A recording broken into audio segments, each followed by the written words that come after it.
Voilà, cher Quentin, Yarnaud, c'est à vous.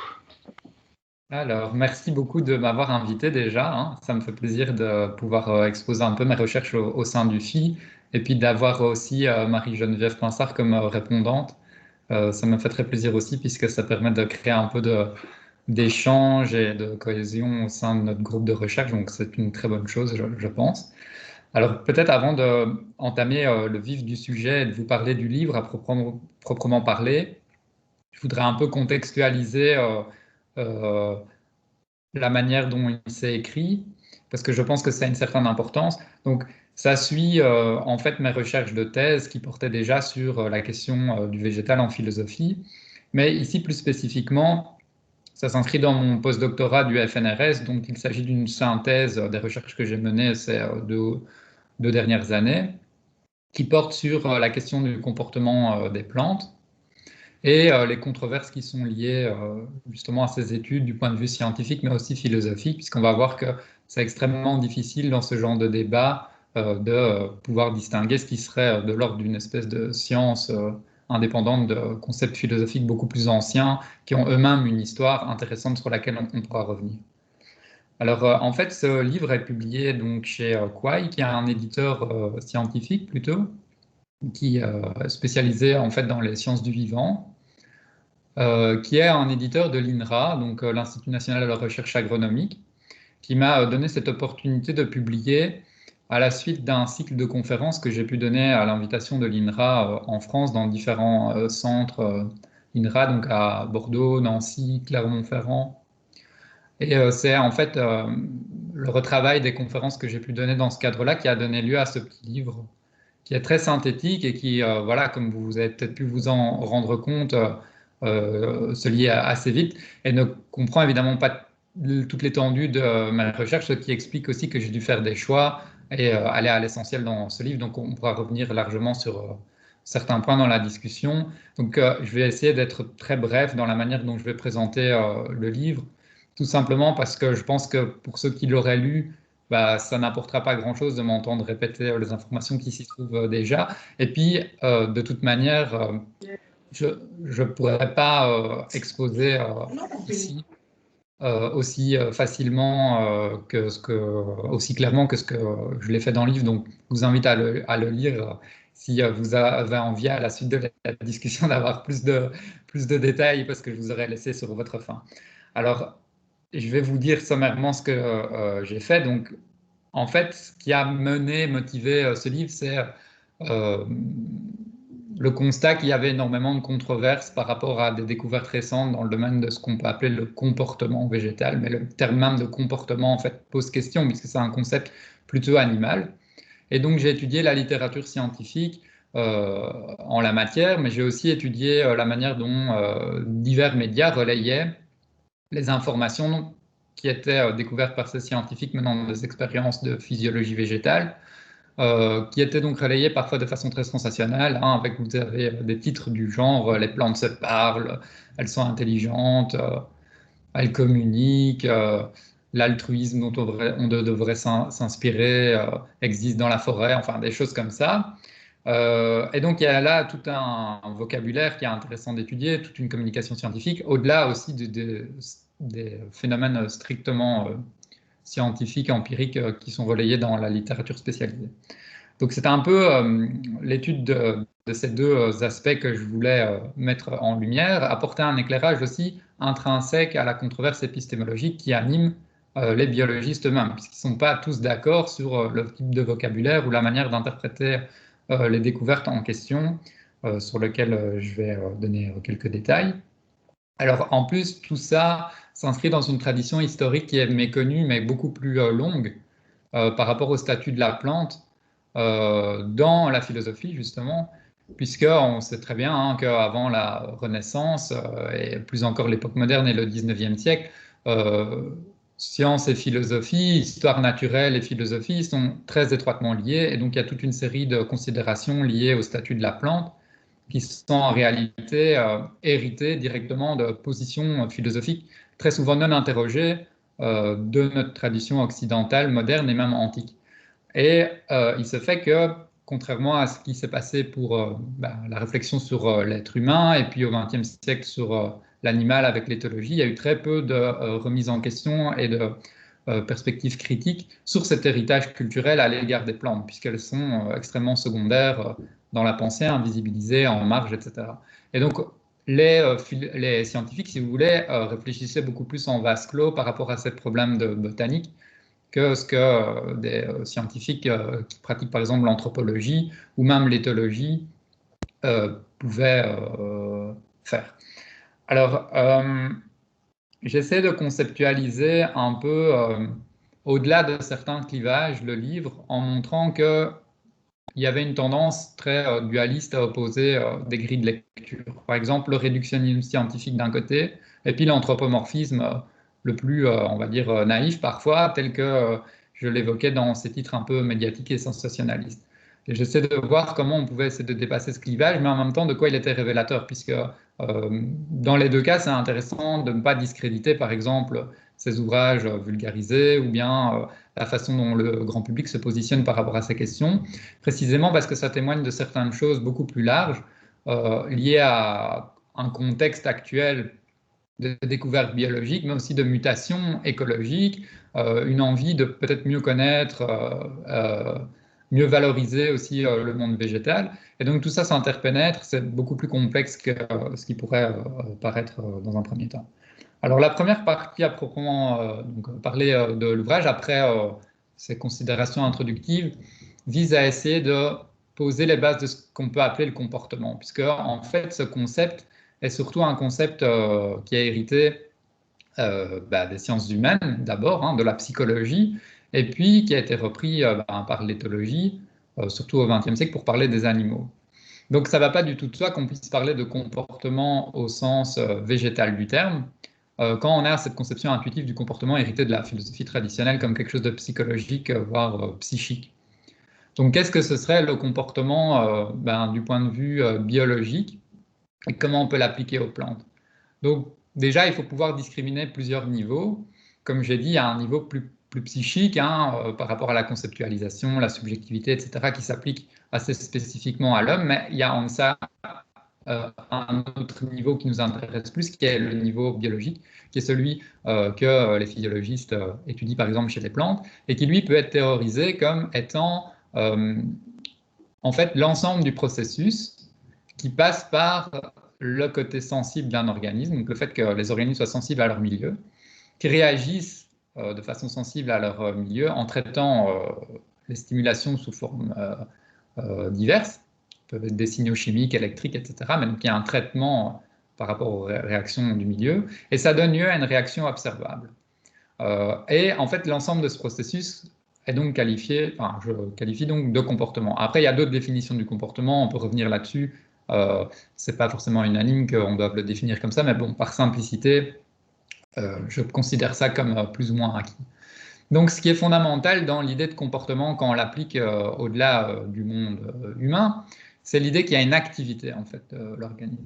L'organisme n'est pas passif par rapport à son environnement, puisqu'il arrive toute une série de choses aux organismes qui ne sont pas le fruit d'un comportement, précisément parce que ce sont des événements qui sont subis et pas des événements qui sont actifs, qui passent donc par la sensibilité, le traitement de l'information et une réaction observable.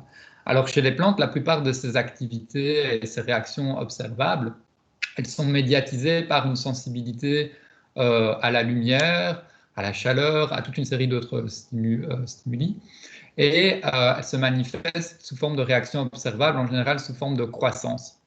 Contrairement à ce qu'on peut observer dans le cadre du monde animal, où on observe très souvent des mouvements, des réactions rapides, etc. C'est en général pas le cas dans le monde végétal, sauf exception. Ce qui a aussi contribué historiquement à discréditer le fait que les végétaux étaient eux-mêmes actifs, et qui a donné lieu à cette idée vraiment très ancrée que le monde végétal serait passif et du coup aussi insensible. Il n'aurait pas besoin de réagir au monde qui l'entoure, qui fonctionnerait un peu à l'instar d'un automate ou d'une machine, peut-être plus encore que les animaux, et qui serait radicalement différent de nous. Donc il y a vraiment une frontière ontologique qui a été maintenue entre le monde animal dont en fait nous faisons partie et le monde végétal. Plus encore qu'entre le monde animal et le monde, et l'humanité, où on sait qu'il y a toujours eu quelque part une porosité du fait que l'humain est aussi un animal. Ce n'est pas le cas entre le monde animal et le monde végétal, ce qui explique aussi le poids de certains déterminismes philosophiques, voire même d'arguments d'autorité et de dogmes, qui ont continué à peser très fortement dans les sciences biologiques jusque dans la deuxième moitié du XXe siècle. Alors, au-delà de ça, et donc ça a entraîné une lecture très forte, très réductionniste en fait, de la biologie végétale, qui est aussi le cas en fait hein, jusque dans la seconde moitié du XXe siècle pour la biologie animale et l'éthologie animale, mais qui a quand même toujours, il y a quand même eu toujours une espèce de contre-pouvoir à ce réductionnisme dans le cas du monde animal pour les raisons que je viens d'évoquer, à savoir qu'on est nous-mêmes des animaux et que donc il y a une proximité dans la façon dont on peut interpréter les comportements des animaux par rapport à des comportements humains, même si l'analogie n'est jamais parfaite. Par contre, avec le monde végétal, là, c'est vraiment très difficile, ce qui explique qu'on s'est retrouvé un peu coincé jusqu'à très récemment et que donc on a poussé un peu jusqu'à dans ces derniers retranchements, voire jusque dans à son paroxysme, en fait, cette espèce d'opposition dans laquelle on arrive entre un anthropomorphisme du coup qui perd parfois pied avec la connaissance des faits, et puis ce réductionnisme auquel s'accrochent aussi certains physiologistes qui veulent absolument pas admettre qu'il puisse avoir une lecture autre que purement mécaniste ou physiologique du monde végétal, qui serait considéré comme une espèce de sous-catégorie du vivant, voire même pas vraiment comme un être vivant à part entière, selon les catégories classiques de la philosophie. Alors, ce que j'ai essayé de faire dans la dernière partie du livre, c'est montrer qu'il y avait moyen de développer une autre perspective à partir des faits scientifiques, qui est une perspective biosémiotique, qui s'inspire du coup de la biosémiotique de von Uexküll, et puis aussi d'une tradition plus large qu'on appelle l'écologie comportementale, qui s'inspire elle-même de Gibson, de la théorie des affordances, etc., et sur laquelle on pourra revenir si ça vous intéresse. J'essaie de montrer que sans être complètement fantasque, on peut développer quelque chose qui tient tout à fait la route à partir du moment où on a mis en évidence que les végétaux n'étaient pas radicalement séparés des autres organismes et qu'ils avaient eux-mêmes toute une série de facultés qui, analogiquement, fonctionnellement, ressemblent très fort à ce qu'on observe dans le monde animal. Alors, on pourra en discuter de voir si c'est plus ou moins satisfaisant ou pas, ça, je vous laisserai juge. Ensuite, ce que donc je vous disais par rapport au livre, c'est que j'ai voulu réinscrire tout ça d'abord dans une perspective historique, en montrant un peu les éléments et les arguments qui amènent aux controverses actuelles et qu'on retrouve déjà chez Aristote, puis chez Théophraste, et leur récupération en fait complètement non interrogée par la science moderne en ce qui concerne les sciences biologiques, avec beaucoup d'arguments d'autorité en fait de ces auteurs antiques qui continuent à animer en fait toute une série de débats euh, par rapport par exemple à la corrélation qui devrait exister entre le mouvement, la perception et l'intelligence. Donc ça c'est quelque chose qu'on retrouve en filigrane, enfin même explicitement chez beaucoup d'auteurs qui refusent le fait qu'il pourrait y avoir une forme de vie psychique ou même de comportement, etc., dans le monde végétal, précisément parce que cette capacité serait étroitement corrélée à la locomotion, par exemple.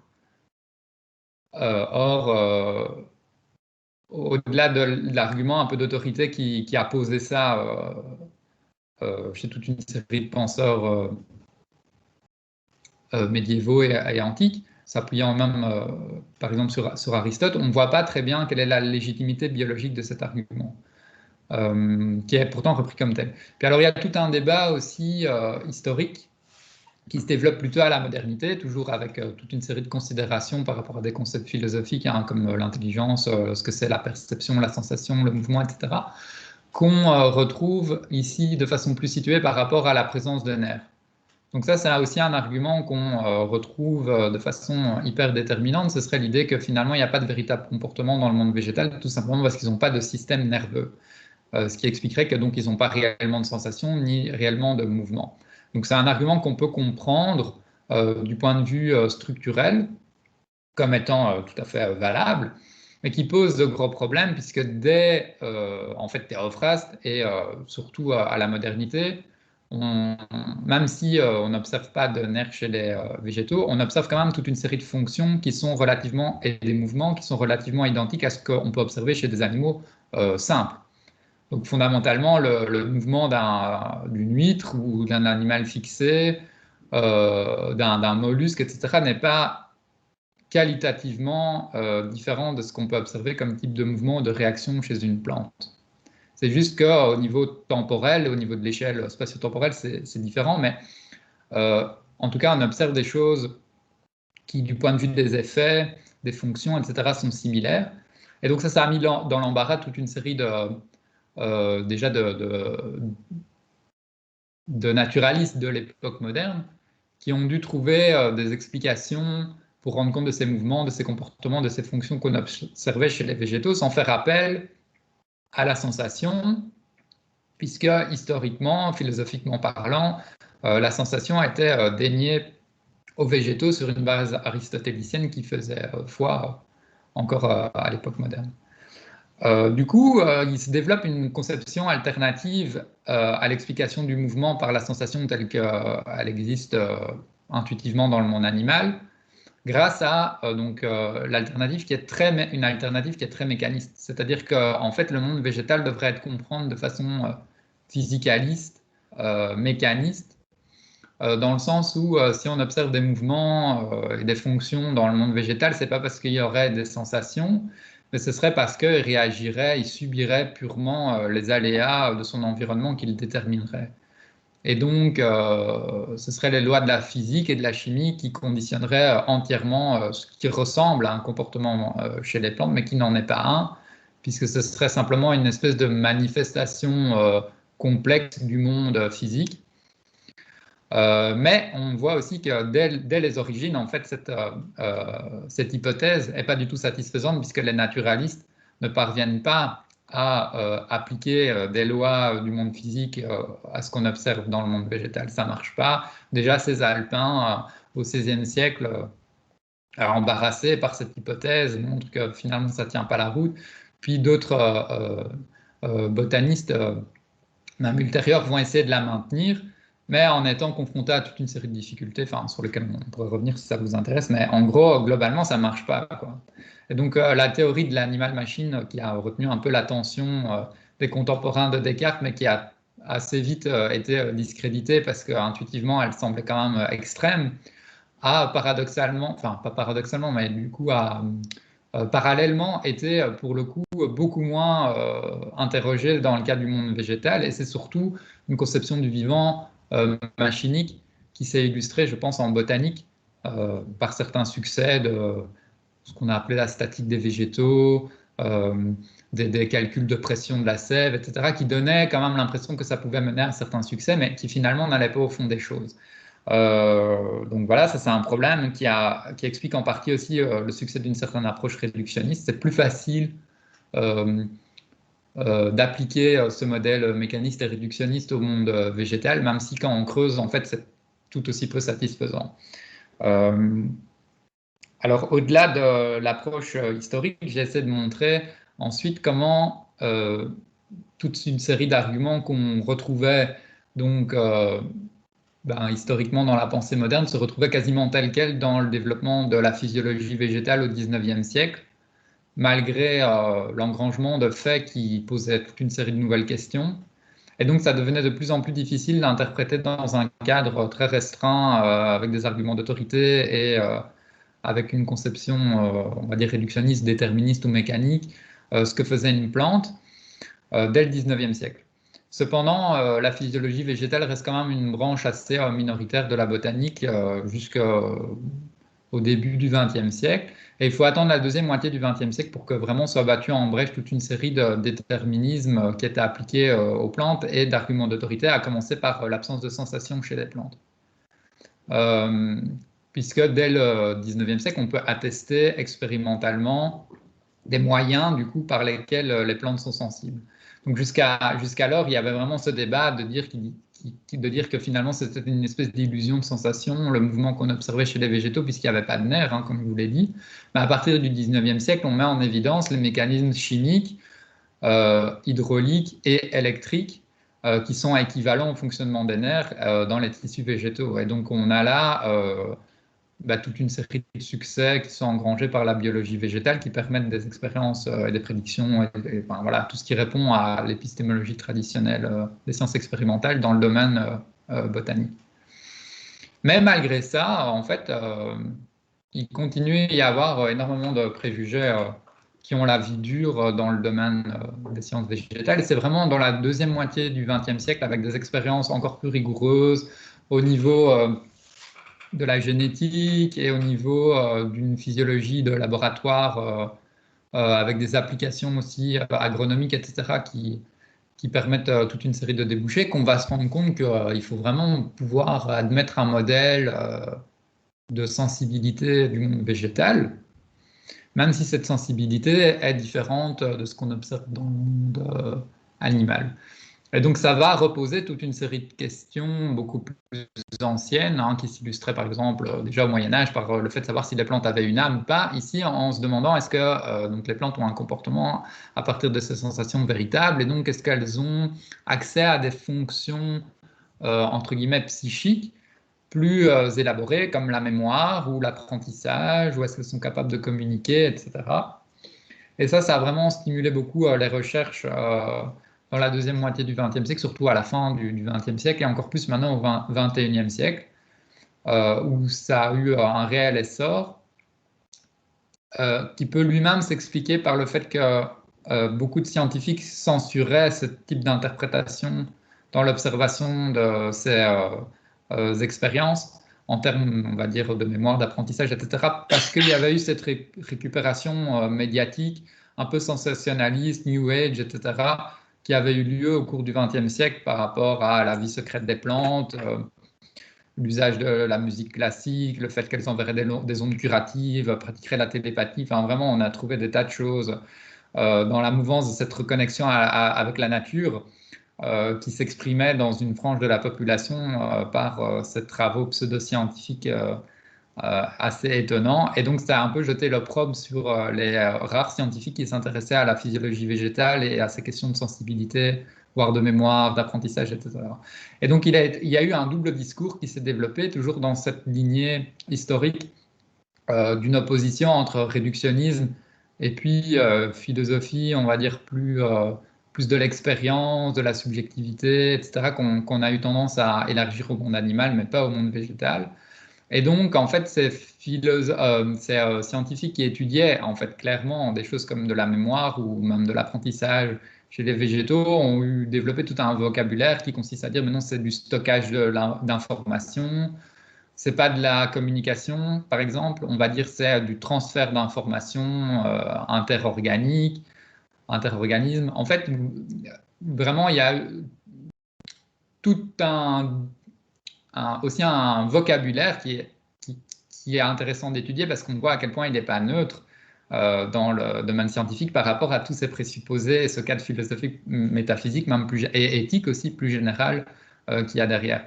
Puisque, en fait, toucher à ce vocabulaire-là, quelque part, c'est un peu toucher à ces frontières ontologiques qui existaient et donc aussi à des frontières éthiques qui prévalaient jusqu'à l'époque, puisque il y a aussi toute une éthique du bien-être animal, etc., qui s'est développée par rapport au fait que le système nerveux, de nouveau, était quand même le garant de ce qu'on peut faire subir ou pas à certains organismes et pas à d'autres.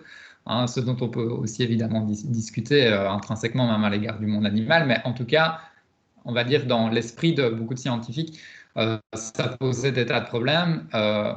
Et puis, à l'inverse, en fait, pour les mêmes raisons éthiques, certains défenseurs de la cause animale ont aussi attaqué les expériences qui étaient faites et le vocabulaire interprétatif qui était donné à ces expériences par les scientifiques qui disaient, ben non, clairement là c'est par exemple de la mémoire ou de la communication, au sens où on peut l'entendre et l'observer chez les animaux parce que les effets sont en fait les mêmes, tout simplement.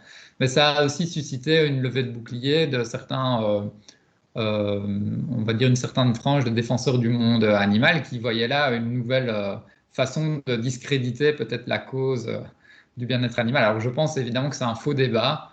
Je n'expose pas en fait tellement les enjeux éthiques dans ce livre-ci, mais en réalité il y en a beaucoup, notamment par rapport à l'éthique de l'environnement, etc., qui me permet je le permets juste ici de signaler parce que ça fait partie de l'autre en fait grand pan de mes recherches, que je développe pas dans ce livre-là, mais je vous l'évoque parce que comme ça, vous pouvez voir à quel point, en fait, tout ça est évidemment lié, puisque c'est lié de façon plus générale à, donc, comme je disais, cette métaphysique, ce cadre ontologique général, avec la différence spécifique, qui n'est pas en fait uniquement la différence spécifique de l'humain, mais en fait la différence spécifique d'une espèce d'animalité par rapport à une végétalité, et donc de tout un cadre moral et social de ce qu'il est permis de faire ou ne pas faire par rapport aux animaux en opposition avec les végétaux.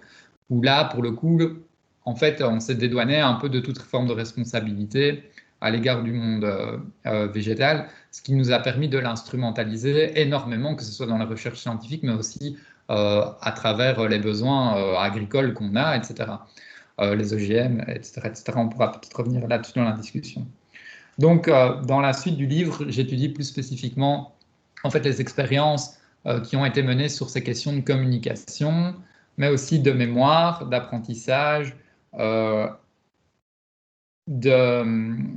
éventuellement intelligence, puisque là, on voit tout de suite, c'est un concept beaucoup plus philosophique que les précédents. C'est beaucoup plus difficile déjà d'objectiver de façon, on va dire, empirique ce que serait l'intelligence par rapport à éventuellement une définition de la communication de la mémoire et de l'apprentissage. Et puis, alors là, le summum de la difficulté conceptuelle, c'est quand certains auteurs, y compris des scientifiques, parlent du coup de conscience du monde végétal, en disant, ben voilà, vu qu'il y a de la mémoire, de l'apprentissage, de la communication, il y aurait même une forme peut-être de conscience. Donc là, on voit qu'on touche vraiment à des idées philosophiques qui sont très, très anthropocentrées en réalité, et qui nous éloignent peut-être de ce qu'on observe réellement dans les expériences scientifiques. Mais ce qui est très intéressant, c'est que par ailleurs, même si la définition classique de la conscience, par exemple, en termes de représentation mentale, faisant appel à une opposition duelle entre le sujet et l'objet, etc., est extrêmement différente, et le maniement de concepts, l'usage du langage, etc., est extrêmement différent de ce qu'on observe dans le cadre du monde végétal.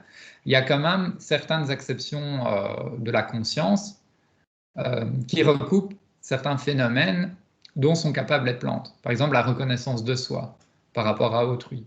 C'est-à-dire par rapport à une autre plante, par rapport à un obstacle. Ce n'est pas le même type de réaction qu'on va observer.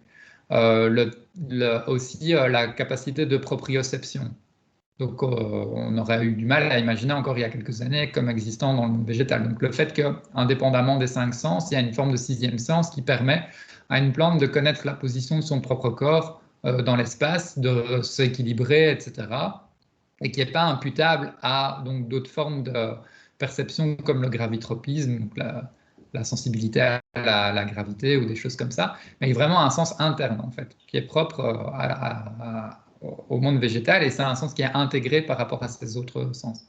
Donc ça a été mis aussi en évidence par des expériences scientifiques. Donc ça fait quand même, ça pose quand même une question par rapport à des facultés élémentaires, par exemple de conscience de soi. C'est pas une forme de conscience de soi qui est évidemment réflexive, mais ça ressemble quand même par certains aspects à quelque chose qui est plus que de la simple immédiateté complètement indifférenciée avec le milieu dans lequel évoluerait mécaniquement la plante en subissant les événements qui l'entourent, un peu à la façon dont des philosophes comme Hegel ou encore au XXe siècle, Max Scheler considère qu'on doit envisager une plante. Donc on voit que ça pose toute une série de questions. Alors plus modestement, les interprétations sur la mémoire ou sur l'apprentissage sont peut-être moins évocatrices philosophiquement que évidemment ce concept de conscience, quoique elles sont quand même fondamentales, puisque si on pense par exemple à ce que c'est une conscience phénoménologique, au sens traditionnel de la phénoménologie seurlienne par exemple, c'est la capacité d'avoir une expérience vécue par rapport à une temporalisation, quoi, faite de rétention, de protension, etc. Et en fait, on observe, si on interprète le comportement végétal, ce genre de choses à travers des expériences qui sont faites sur la mémoire des plantes. Donc elles retiennent certains événements qui se produisent, elles en anticipent d'autres par rapport à la façon dont elles se comportent dans leur présent. Alors plus fondamentalement, Et étonnamment, certains scientifiques ont aussi mis en évidence des expériences liées à l'apprentissage par accoutumance ou par sensibilisation, par association, pardon, de certaines plantes, ce qui est assez étonnant puisque historiquement, c'est les expériences du chien de Pavlov, ce type d'expérience par accoutumance, euh, qu'on avait tendance à isoler aussi uniquement au monde animal, qu'on n'imaginait pas pouvoir transposer dans le monde végétal. Or, ça a été mis en évidence, par exemple, avec des pois, des petits pois. Mais en fait, ça existe probablement chez toutes les plantes. Euh, alors, si ça vous intéresse, je peux peut-être vous donner les détails de ce type d'expérience, mais je ne veux pas prendre trop de temps pour qu'on puisse avoir beaucoup de temps pour la conversation, mais on pourra revenir là-dessus si vous voulez des détails expérimentaux. Donc ça a été publié dans des grandes revues, etc. C'est pas de la littérature grise, parce qu'il y a aussi beaucoup de trucs, comme je vous dis, qui ont circulé par rapport aux aptitudes télépathiques, aux ondes curatives et tout ce que vous voulez, qui ont été publiés dans des soi-disant revues scientifiques par rapport aux végétaux. Donc ici, non, on parle pas de ça, on parle vraiment de grandes revues, par exemple Trends in Plant Physiology, même des articles dans Science et des choses comme ça. Donc voilà, si ça peut vous rassurer, je tiens à le préciser. Et donc tout ça a donné lieu à un pluralisme en fait dans l'interprétation du comportement végétal. Ce pluralisme s'est illustré d'une part par le fait qu'il y avait toujours traditionnellement une étude très réductionniste, physiologique, etc., qui disait bon, nous on va pas interpréter ça en termes de mémoire, etc. On va juste dire c'est du stockage d'informations, on s'intéresse juste aux données moléculaires, on observe juste par exemple les cascades moléculaires qui opèrent entre telle stimulation et puis telle réaction, mais on ne se prononce pas, voilà, on est des physiologistes. Et puis, à côté de voilà, cet positionnement plus traditionnel, il y a eu d'autres scientifiques qui se sont revendiqués de façon un peu polémique du titre de neurobiologistes végétaux, qui ont dit non, en fait, il est tout à fait légitime d'interpréter en fait ces comportements-là en termes de, donc, comme je disais, de mémoire d'apprentissage, mais en allant même plus loin, ils ont dit voilà, certains de conscience, d'esprit, de cognition. Euh, D'autres ont dit, voilà, enfin, disent encore, il y a un véritable langage du monde végétal, euh, mais fondamentalement sans nécessairement s'interroger sur les définitions philosophiques de ces termes-là, en tablant plutôt sur le fait qu'intuitivement on comprend ce que c'est. Mais en fait, on voit bien que, enfin, je veux dire, c'est pas à vous que je vais apprendre ça, que dans le domaine philosophique, il y a quand même une rigueur conceptuelle. Euh, qui fait que voilà, si on utilise un mot plutôt qu'un autre, ça peut nous amener à des conséquences radicalement différentes. Et si on le définit avec telle ou telle nuance, ça nous amène aussi à, on va dire, des conséquences pragmatiques radicalement différentes dans la façon d'envisager les choses. Donc j'ai essayé de faire ce travail conceptuel en disant, ben voilà, qu'est-ce que ces scientifiques entendent conceptuellement quand ils disent il y a de la conscience. Enfin, ces scientifiques euh, évidemment, tous n'ont pas le même concept en tête. Donc, j'ai essayé de construire, moi, quelque chose de cohérent à partir de différentes opinions et de voir jusqu'où on pouvait aller, qu'est-ce qui tenait, comment on doit envisager tel ou tel concept par rapport à telle ou telle définition qui existe peut-être déjà historiquement dans notre tradition. C'est le cas, par exemple, pour différentes formes de la mémoire, comme j'ai montré, ou différents types de mouvements. Comme on peut aussi le montrer, puisque si on se souvient d'Aristote, on voit qu'Aristote n'avait pas une conception du mouvement qui était limitée à la locomotion, mais au contraire avait une conception du mouvement qui incluait aussi la corruption, le vieillissement, la croissance, qui sont autant en fait des types de mouvements qu'on retrouve de façon privilégiée dans les comportements végétaux par rapport aux mouvements de type locomotion qui étaient survalorisés dans des schémas animaux et anthropocentriques. Pareil pour la mémoire, en fait, on a des ressources dans l'histoire de la philosophie pour penser la mémoire d'une façon différente que la mémoire en termes de représentation intellectuelle, d'actes mentaux et conceptuels, comme étant des formes de mémoire plutôt de type mémoire spontanée, euh, euh, si vous voulez, réactualisation d'événements passés sous forme de traces, etc., qu'on observe aussi plutôt chez les plantes.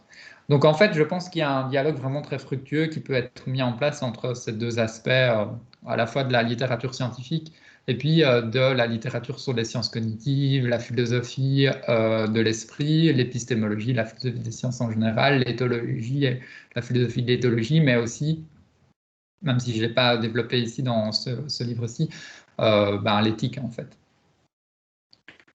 Alors, le titre du livre, c'est Du comportement végétal à l'intelligence des plantes, point d'interrogation, parce que cette question de l'intelligence a occupé vraiment une place très importante sur le devant de la scène médiatique, avec la conscience, hein. C'est un peu intelligence, conscience, c'est un peu les deux qu'on retrouve beaucoup dans ces titres de journaux, et puis parfois même dans des revues scientifiques sérieuses.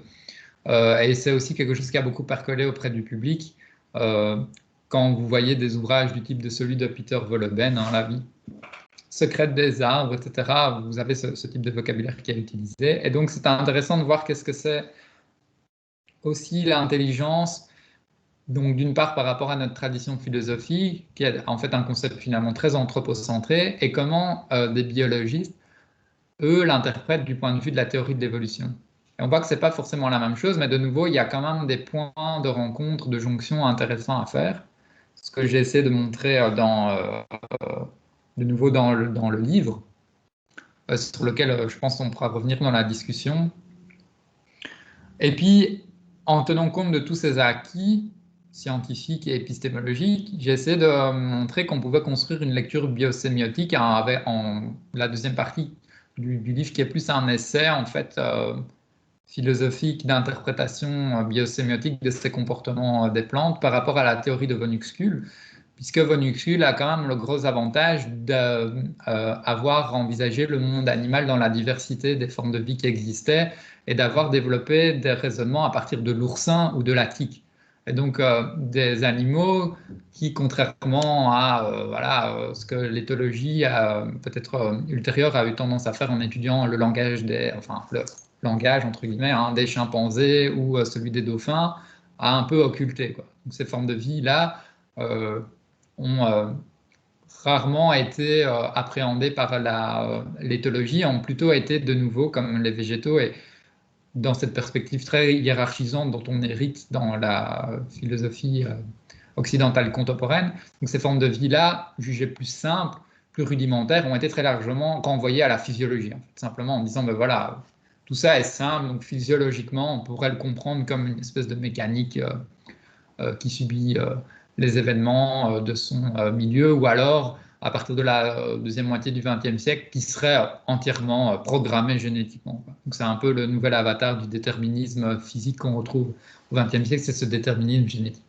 Mais en fait, von Uxküll montre que même des organismes comme la tique, l'oursin, enfin bref, tous les animaux peuvent avoir une expérience de leur monde vécu et développent toute une série de concepts pour penser ça. Et j'essaie de montrer comment on pouvait les appliquer au monde végétal par rapport aux expériences qui ont été menées par des physiologistes. Et en fait, je trouve personnellement que ça marche assez bien, hein, que ça tient la route.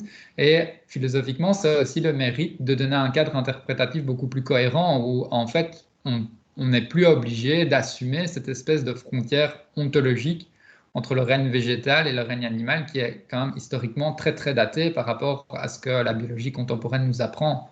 En fait, c'est une distinction qui est métaphysique, mais qui biologiquement est très difficilement justifiable avec des arguments, on va dire, qui la légitiment de façon cohérente.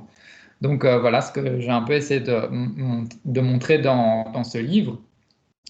Alors en fait, la ligne directrice sur laquelle je m'appuie, c'est un peu consiste un des arguments consiste un peu à montrer qu'il faut essayer de sortir de cette espèce d'argument d'autorité. Il faudrait que, pour qu'il y ait des analogies comportementales, il faudrait qu'il y ait des homologies de structure.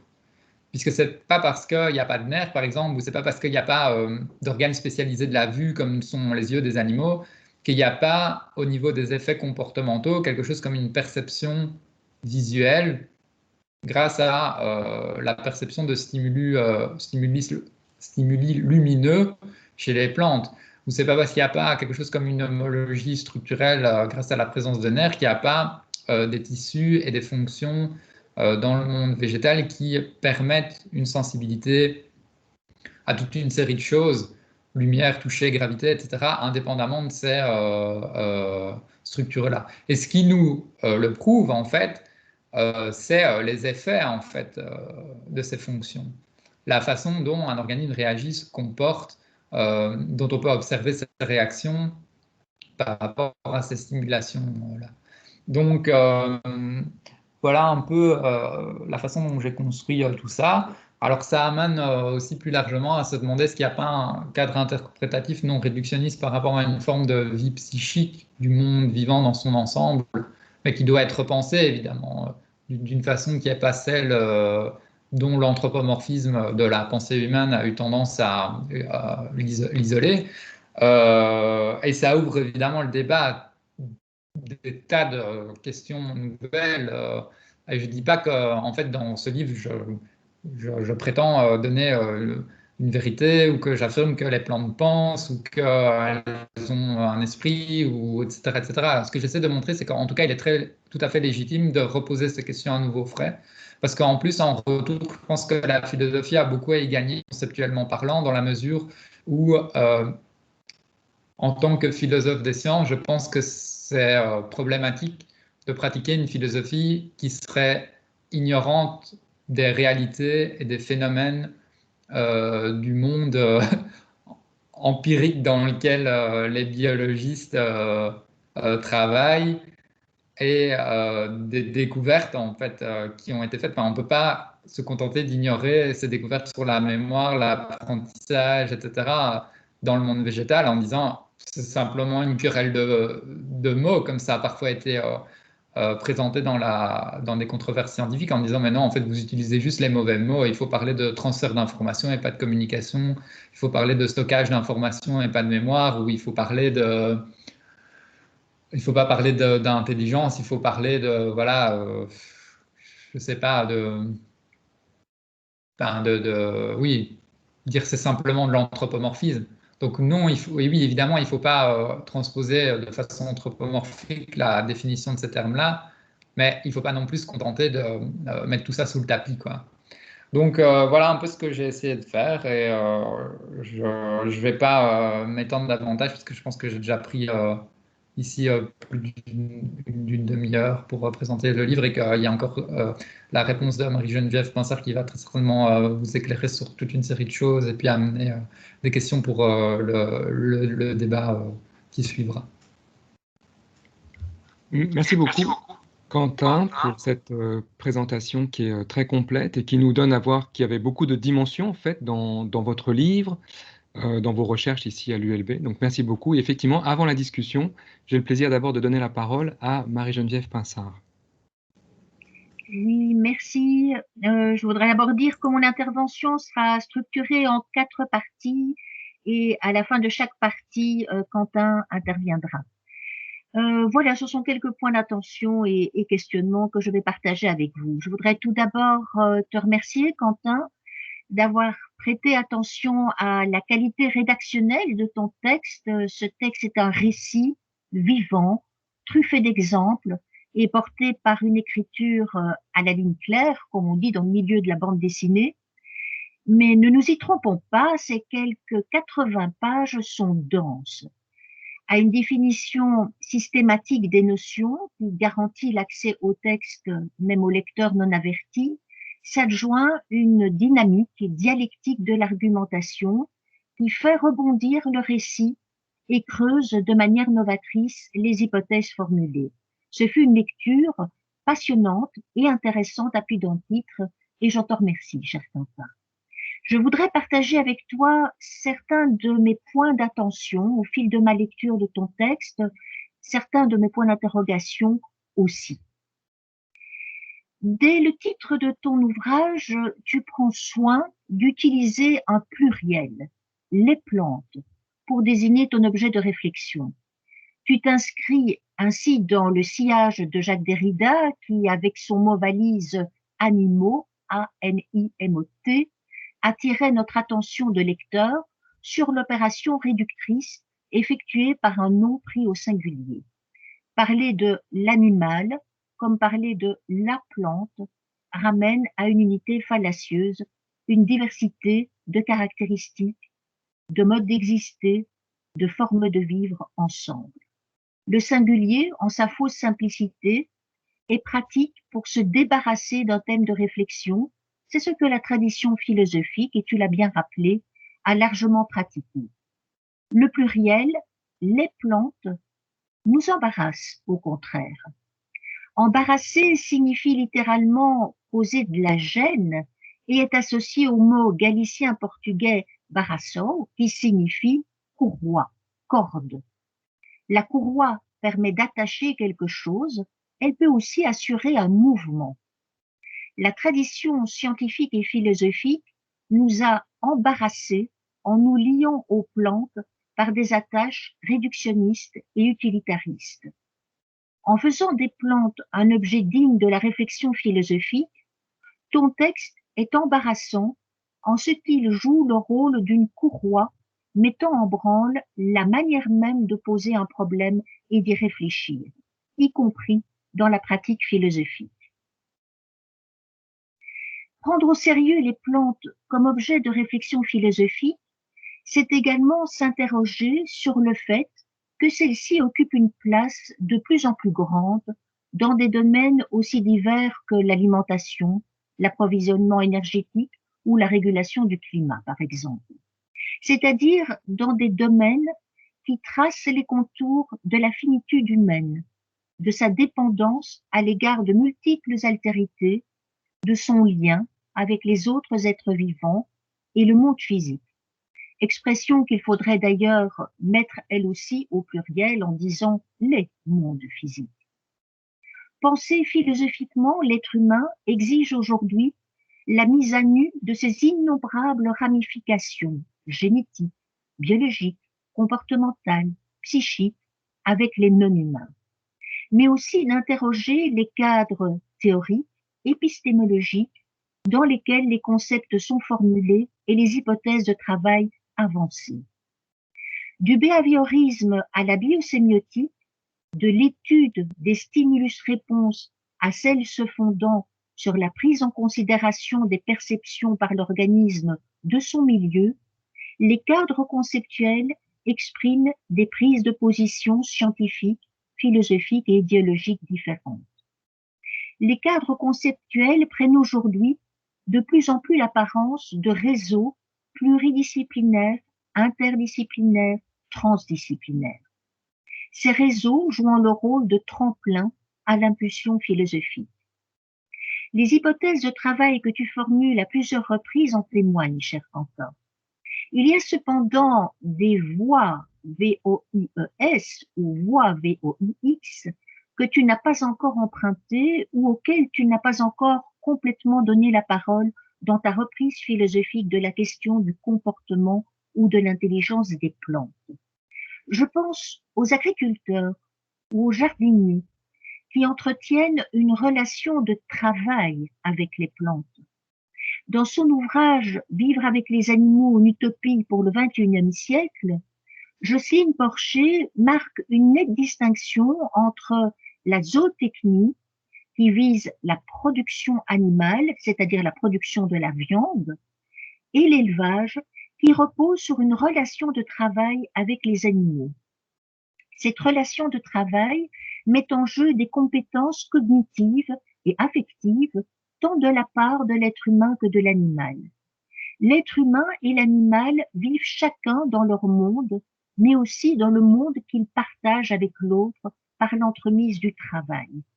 L'élevage, dit Porcher, je la cite, vise à faire cohabiter ces deux mondes de la manière la plus intelligente possible. Le travail en élevage, parce qu'il dissout les frontières, parce qu'il appelle le don et le contre-don, est une voie possible d'émancipation pour les animaux, dit-elle. Le travail ferait de l'animal un co-constructeur de la subjectivité humaine et fournirait à l'animal la possibilité de juger, dans une acception non anthropocentrique du terme, sa relation avec l'éleveur.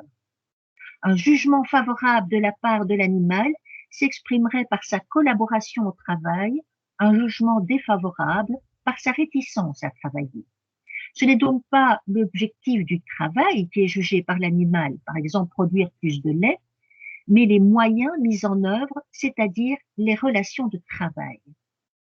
As-tu déjà connaissance, Quentin, de réflexions portées par des personnes en relation de travail avec les plantes, je veux dire dans une relation de travail de sujet à sujet, dans laquelle la plante aurait la capacité de porter un jugement dans le sens défini par Porcher.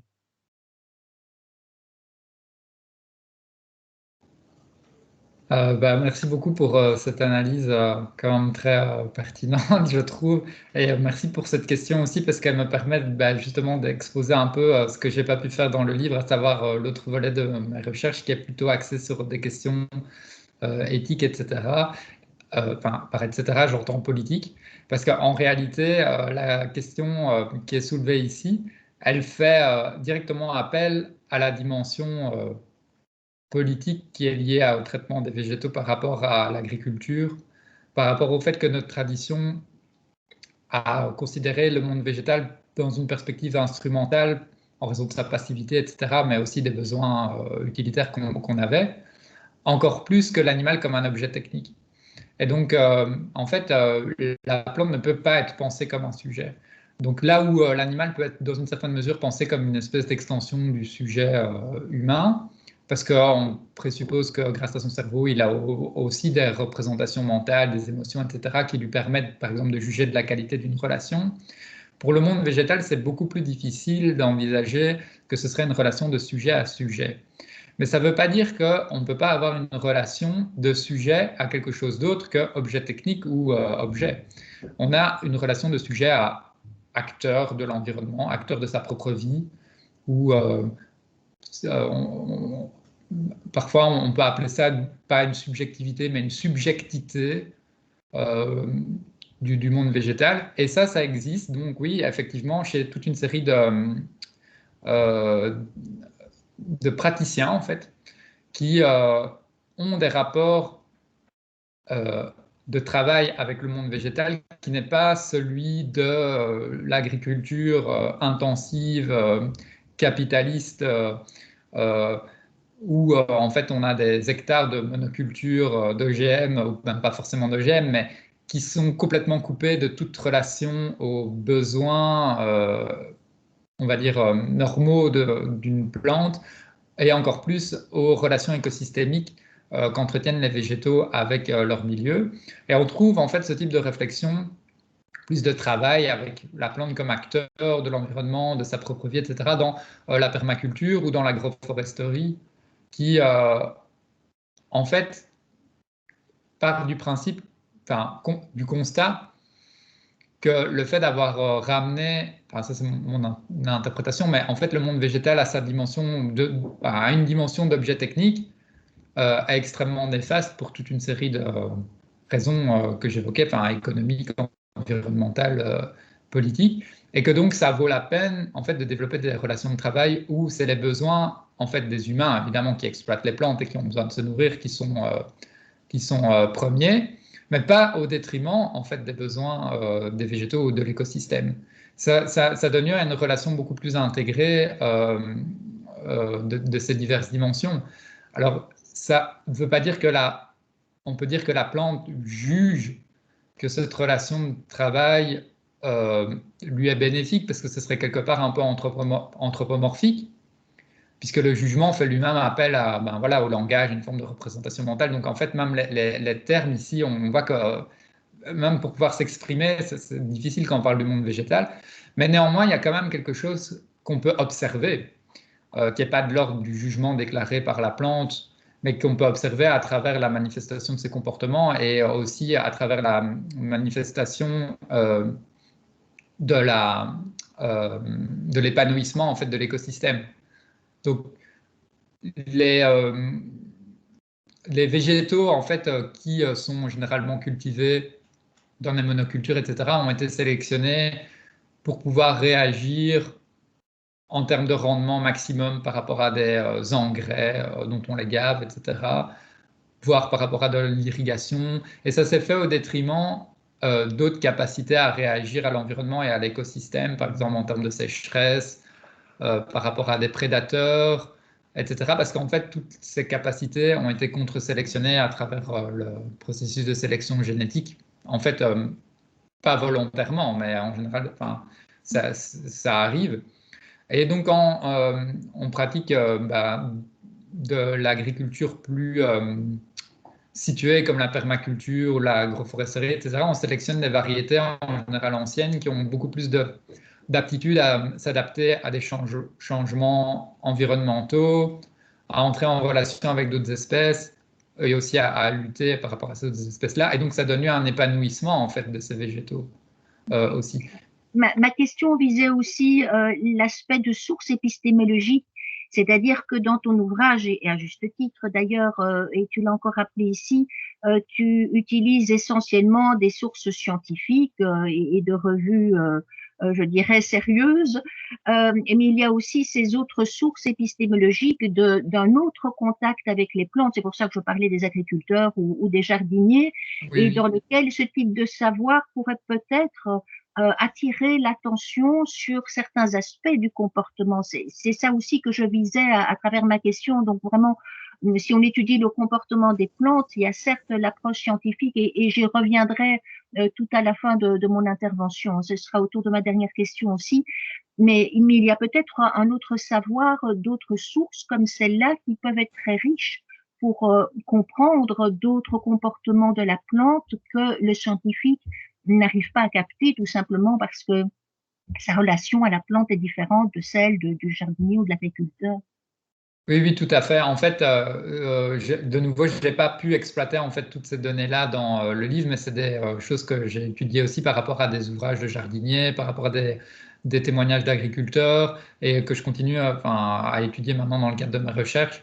Donc, j'ai prévu une étude de terrain avec une anthropologue auprès de permaculteurs, par exemple, pour un peu étudier la façon dont ils se positionnent. Mais on verra si ça peut se faire à cause du Covid, ça, c'est une autre question. Mais en tout cas, oui, ça a nourri aussi mes réflexions parce qu'effectivement, on n'est pas dans l'ordre de l'étude de la physiologie en laboratoire par rapport à un ensemble de conditions archi-contrôlées qui permettent d'agir uniquement sur un gène et du coup, au détriment de tous les autres qui ont aussi une fonction qu'on ne se donne pas la capacité d'observer, précisément parce qu'on fait varier uniquement le paramètre qui nous intéresse et que des années plus tard, on se rend compte qu'en fait, cette variété qu'on a sélectionnée sur la base des gènes qui nous intéressaient a donné lieu à la contre-sélection de toute une série de gènes dont on n'avait pas l'impression qu'ils étaient utiles puisqu'on ne pouvait pas les observer dans un contexte écologique comme le font des agriculteurs ou des jardiniers qui, en cultivant des variétés plus rustiques ou anciennes, voient qu'il y a des capacités d'adaptation à certains prédateurs, certaines maladies, certains changements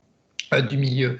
Et donc, évidemment, c'est important de pouvoir étudier ces témoignages-là et aussi parce que ça introduit de facto en fait la dimension éthique qui est parfois occultée en fait de ce que les scientifiques font en laboratoire. En fait, c'est pas neutre de décider de cultiver sur 1000 hectares une variété de maïs transgénique, évidemment. Ça pose des tas de questions. Et le problème, c'est qu'en fait, il y a aujourd'hui une grande partie de l'agriculture réfléchit selon par la force des choses, un peu, a été entraînée dans cette réflexion en termes purement technocratiques, quoi, technoscientifiques. Donc en fait, l'effet d'échelle fait aussi qu'on arrive à des surfaces tellement grandes, on va dire des équilibres en termes de rendement tellement difficiles à maintenir, etc., que de plus en plus on va vers de l'automatisation, on va vers des processus qui sont dits d'agriculture de pointe, qui sont archi contrôlés par la technologie, l'intelligence artificielle même, par le milieu de l'industrie des engrais, etc., des pesticides. Et du coup, en fait, on a un peu perdu dans ce type d'agriculture-là le rapport situé, éthique, presque interpersonnel, j'ai envie de dire, qu'on a entre un agriculteur et ses êtres vivants. Et donc ici, dernièrement, encore, je discutais de ça avec des, des, des chercheurs qui me disaient ah mais il y a par rapport à ces médiations technologiques, il y a des agriculteurs qui nous disent ah c'est merveilleux, maintenant j'ai même plus besoin de prendre du temps d'aller dans mes vignes pour voir tous les jours comment se portent mes végétaux. En fait, j'ai simplement qu'à suivre ce que le logiciel me dit de faire, quoi.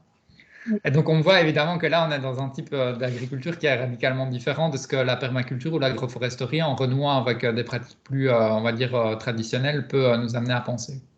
Oui. Pour rebondir sur ton intervention, je vais un peu restructurer mon propos. Je vais aller vers ma quatrième question, puis je reviendrai aux autres un petit peu plus tard. Tu as montré dans ton ouvrage que les recherches scientifiques s'appuient sur des plantes modèles et tu en cites à plusieurs reprises, par exemple l'Aradipopsis thaliana qui a servi à étudier les modalités d'apprentissage chez les plantes. Il serait intéressant, je pense, d'avoir quelques informations supplémentaires sur ces plantes modèles. Dans la recherche sur les animaux, les modèles utilisés ont souvent subi des modifications génétiques qui vont leur permettre de posséder une sensibilité spécifique à un produit ou de développer une pathologie que l'on est en train d'étudier. N'oublions pas que ces études sur les animaux suivent celles qui ont été menées bien des années auparavant sur les bactéries, dans les années 1970, et puis les végétaux à partir des années 1980. Et il serait sans doute fallacieux de tenir pour acquis que l'étude du comportement en laboratoire se fait d'une part systématiquement sur une plante non génétiquement modifiée et d'autre part que la présence même de la plante dans le laboratoire ne modifie en rien son comportement. D'où ma question, aurais-tu quelques précisions à nous fournir en lien avec les informations que tu viens de nous donner sur cette question des plantes modèles, notamment le rôle qu'elles jouent dans les connaissances que nous avons du comportement des plantes? En fait, effectivement, c'est intrinsèquement lié à cette question de l'agriculture intensive qui a été évoquée précédemment, parce qu'il se fait que 95% en fait, des variétés cultivées appartiennent à 10 familles de plantes différentes, quoi, et qu'on cultive, oui, et 95, quelque chose comme 95%, c'est 10 familles différentes de plantes, et 99%, c'est 10 espèces, quoi. Donc le maïs, la pomme de terre, enfin voilà, des trucs les plus, le riz, enfin les plus répandus. Et du coup, il a fallu, par la force des choses, avoir un modèle génétique de plantes qui se rapprochait de ces familles de plantes qui sont toutes des plantes à fleurs. Et on a opté pour Arabidopsis thaliana, qui est elle-même une plante à fleurs, pour des raisons essentiellement pratiques, qui tiennent donc à la génétique, parce qu'elle avait un cycle de vie très rapide. Et donc ça permettait en fait de récolter des graines et de voir beaucoup de générations, un peu comme on l'a fait avec la drosophile. C'est plus facile à reproduire en laboratoire parce qu'on peut la reproduire vite. Et aussi parce qu'elle avait un génome assez restreint. Et donc, ça permettait d'éviter un peu le bruit, entre guillemets, génétique en se concentrant sur les séquences génétiques qu'on jugeait pertinentes pour isoler des fonctions. Et donc, finalement, c'est des caractéristiques assez contingentes qui ont fait de Arabidopsis thaliana, la rabette des dames, une mauvaise herbe qui pousse de façon anecdotique auparavant dans la nature, cet organisme modèle. Et je pense plus encore que dans le cadre de l'étude des animaux, on a survalorisé le modèle d'Arabidopsis parce que il y avait ces enjeux techniques liés à l'agriculture qui permettaient d'isoler, pour ainsi dire, quasiment une seule plante, quoi. Alors maintenant, on en revient un peu, puisque justement, l'agriculture se rend compte qu'il faut diversifier pour arriver à lutter contre les changements environnementaux, etc. Que, en fait, il y a toujours eu des variétés de plantes qui appartiennent pas à cette famille principale que je citais tout à l'heure. Et donc tout ça pose en fait des problèmes. Et il y a aussi, comme c'était mentionné, cette question du fait que ce qu'on observe en laboratoire dans des conditions hyper contrôlées par rapport à un organisme qui a été génétiquement modifié pour répondre à telle ou telle fonction chez Arabidopsis, n'est pas forcément, voire pas du tout transposable à certains environnements naturels ou certaines techniques agricoles, certains types de milieux ou de prédation, etc., etc. Et donc ça pose des tas de problèmes, évidemment, euh, qui rendent difficile d'extrapoler en fait toute une série de résultats ou qui mènent en fait à l'échec, tout simplement. Oui. Je vais peut-être aborder ma troisième partie, parce que je vois que le temps passe.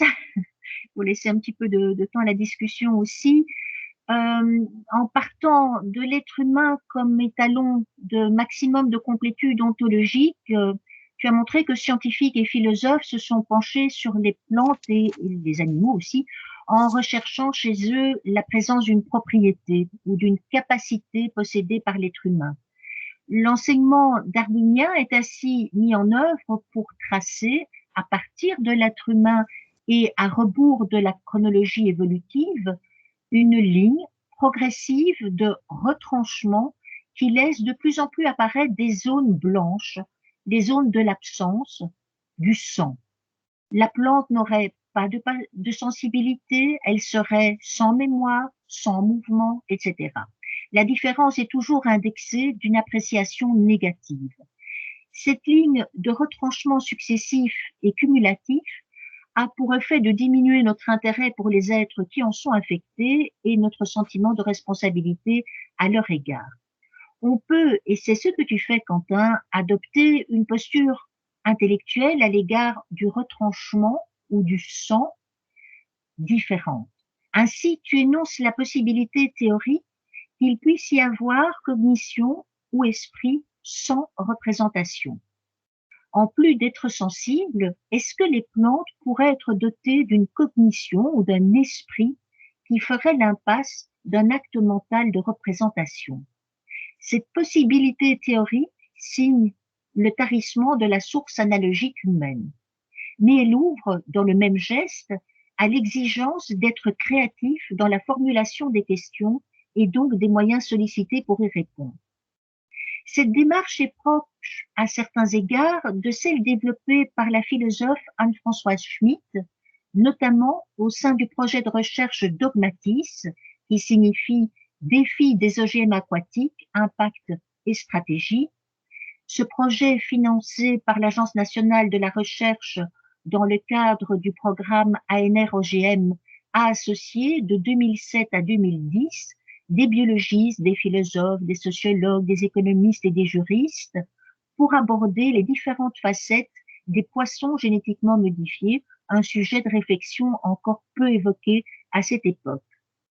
J'ai eu l'opportunité de travailler avec Anne-Françoise et d'autres philosophes au sein de ce projet et nous avons fait l'hypothèse que le poisson génétiquement modifié n'était pas un objet donné, mais un objet partiellement inconnu et à construire, mais dans une construction qui tienne compte de ce qui est inconnu, incertain et échappe aux disciplines engagées dans la recherche.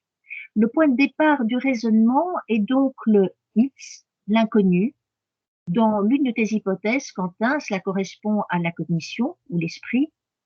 Avec Anne-Françoise Schmitt, on est parti du principe qu'aucune discipline n'est seule en mesure de résoudre cet inconnu et que la juxtaposition ou la combinaison des savoirs disciplinaires n'était pas satisfaisant pour appréhender correctement cet inconnu.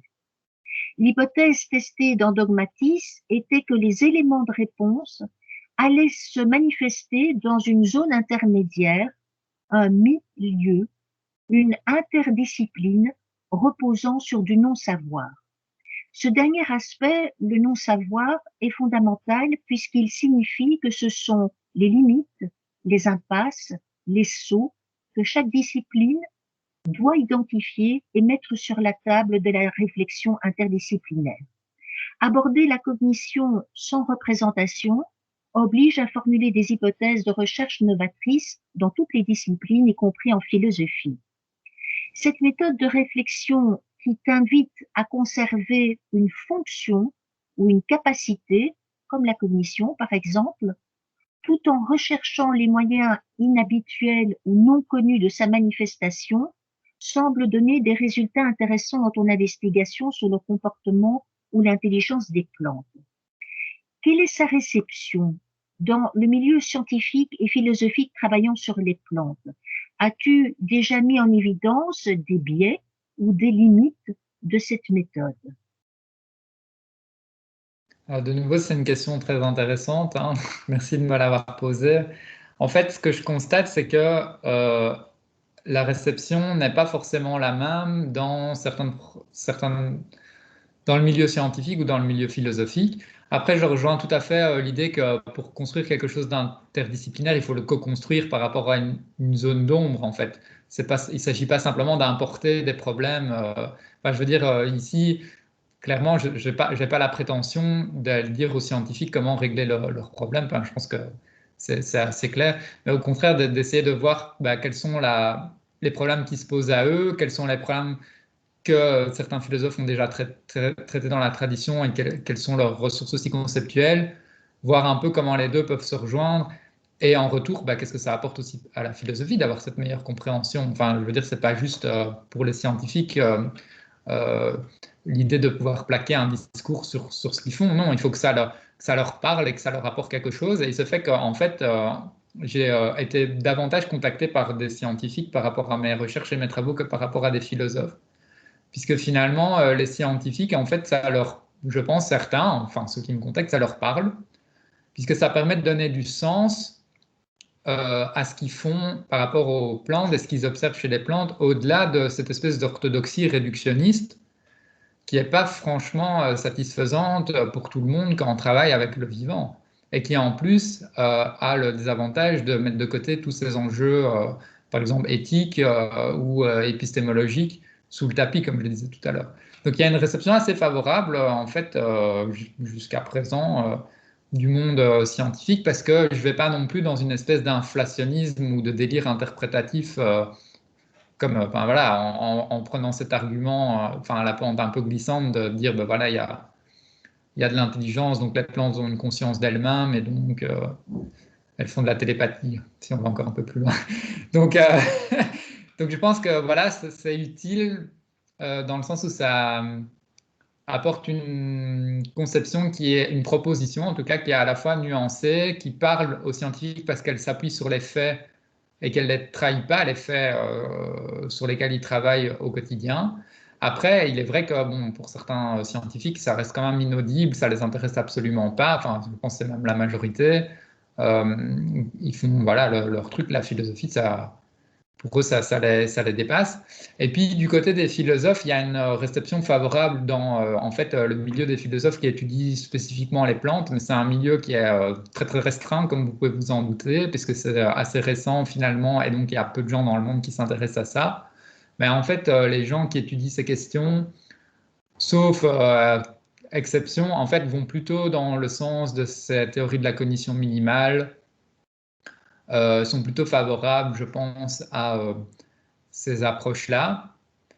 Après, il se fait que beaucoup de philosophes sont complètement désintéressés par ces questions ou même se braquent complètement quand il s'agit d'associer dans une même phrase plantes et philosophie, euh, et donc défendent des théories de l'esprit subjectivistes, représentationnelles, très traditionnelles, et donc peuvent même considérer que les théories de non représentationnelles, qui sont par exemple aussi parfois appliquées en intelligence artificielle, sont une espèce de courant hérétique de la philosophie qui nécessite aucun intérêt de leur part, précisément parce que ça nous éloigne de l'être humain et de la spécificité de l'humain. Et donc, et il y a aussi voilà, des enjeux sociologiques qui tiennent au fait que quand on a élaboré sa théorie de l'esprit humain pendant 30 ans et qu'on a bâti sa carrière là-dessus, euh, on s'intéresse, on n'a pas franchement envie de s'intéresser à la façon dont des végétaux pourraient déstabiliser en fait cet édifice conceptuel si on va avoir, si on a des prétentions universalistes à définir ce que c'est l'esprit par exemple. Donc voilà, ça c'est autre chose. Mais globalement, en fait, je trouve que ça se passe assez bien, la réception de mon travail. Enfin, j'avoue qu'en travaillant sur ces questions, j'ai plutôt peur d'être exposé en fait à une espèce de lynchage public.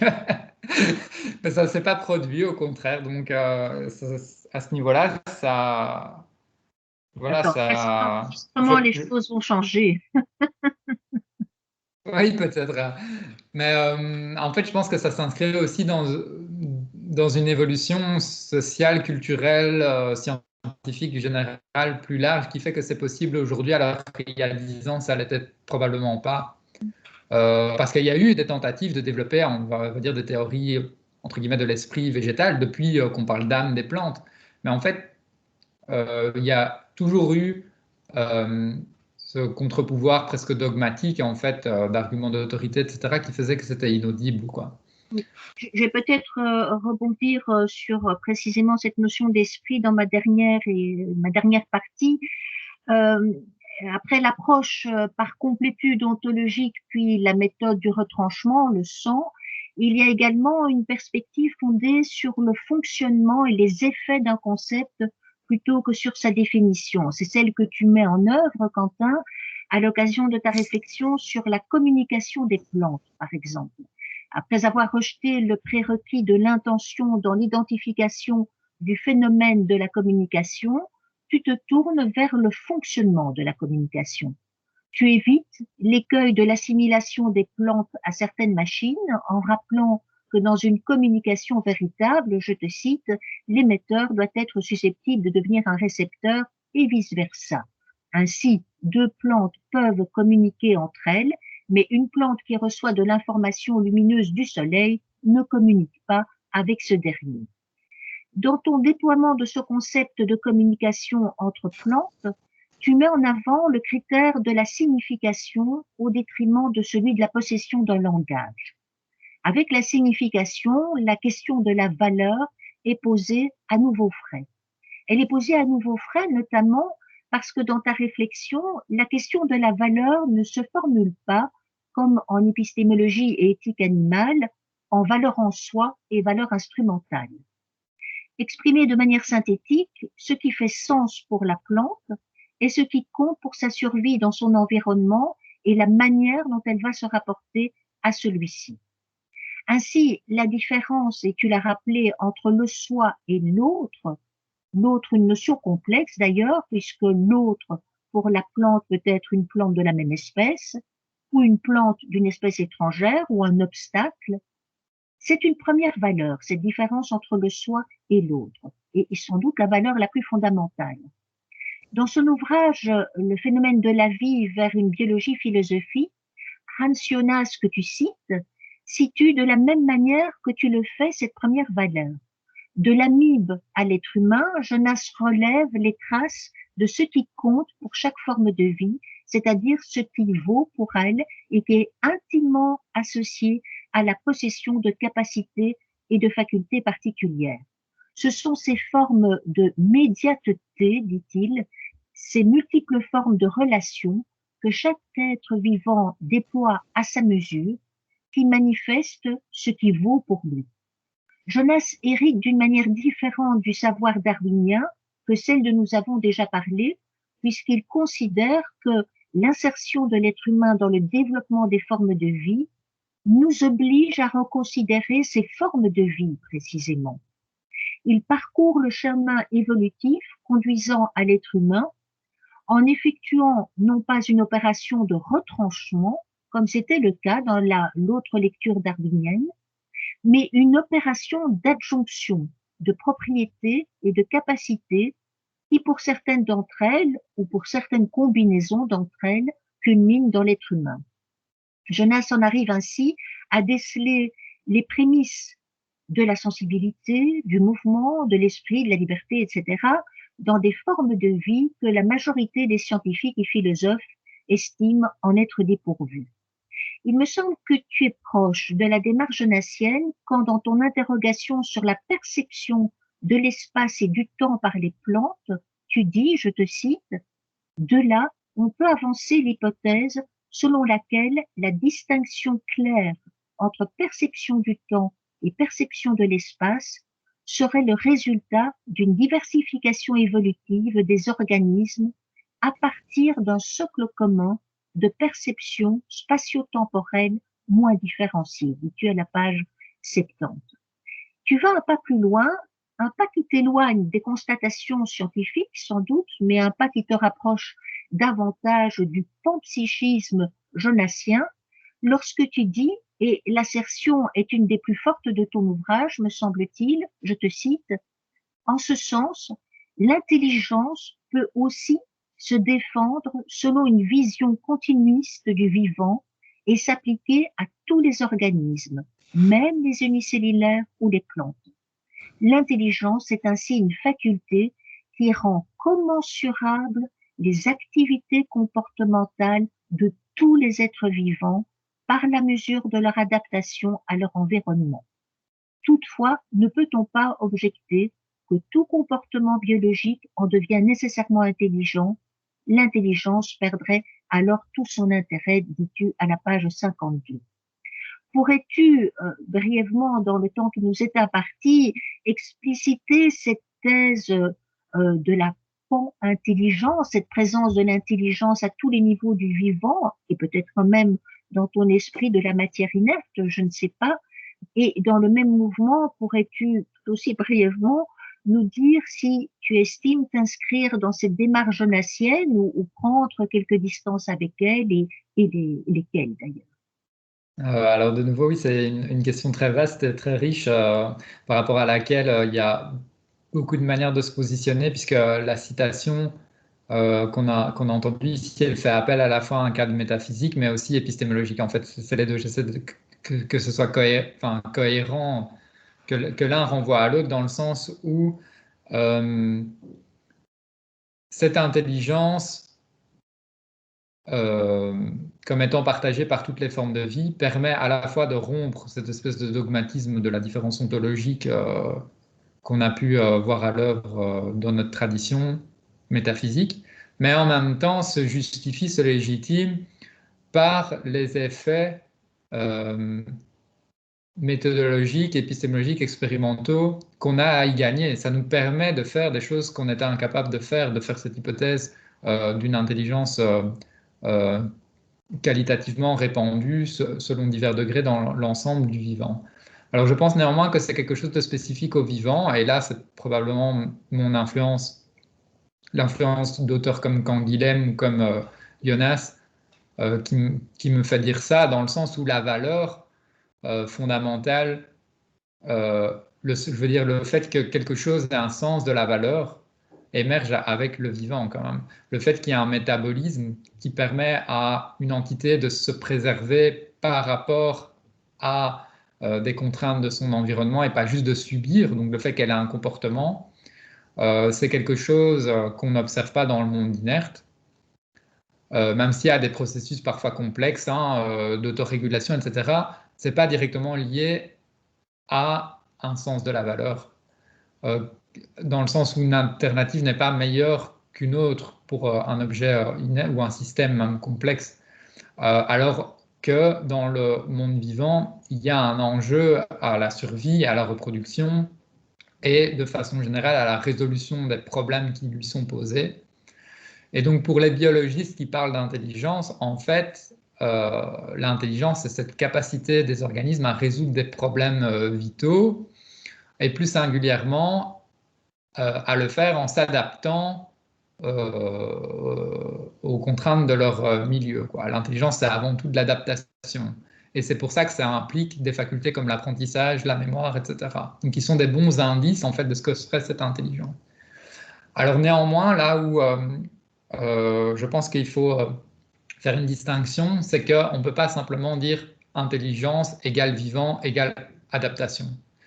Parce que sinon, comme je le sous-entendais dans le texte qui a été cité, finalement tout devient de l'intelligence quand on parle du vivant.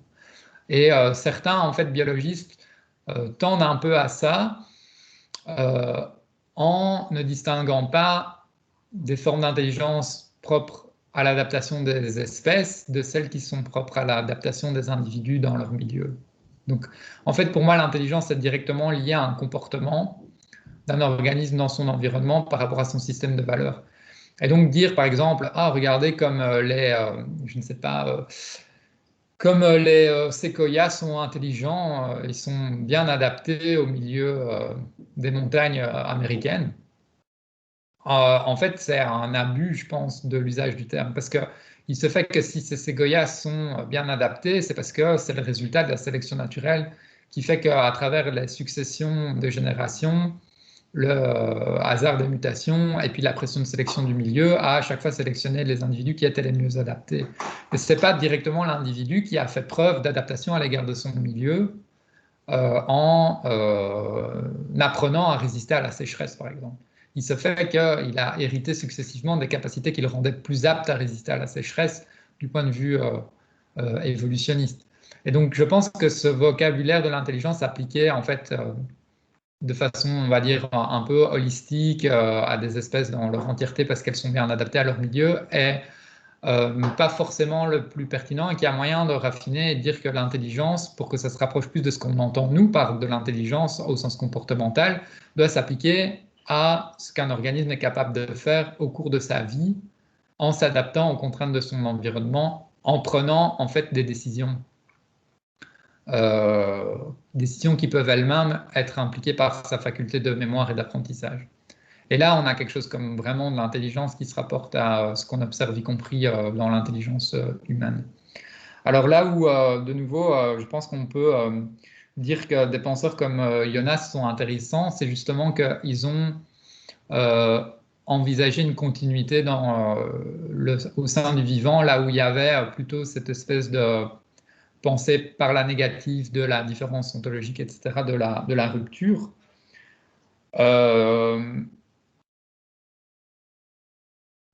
Et donc oui, le point de départ pour Jonas, c'est le métabolisme comme émergence du sens de la valeur dans le monde vivant. Et ça, je pense que c'est quelque chose de très intéressant à relever parce que c'est tout à fait pertinent et ça explique aussi, ça légitime aussi pourquoi il y a une différence fondamentale entre l'inerte et le vivant, qui je pense est une distinction qui doit être maintenue.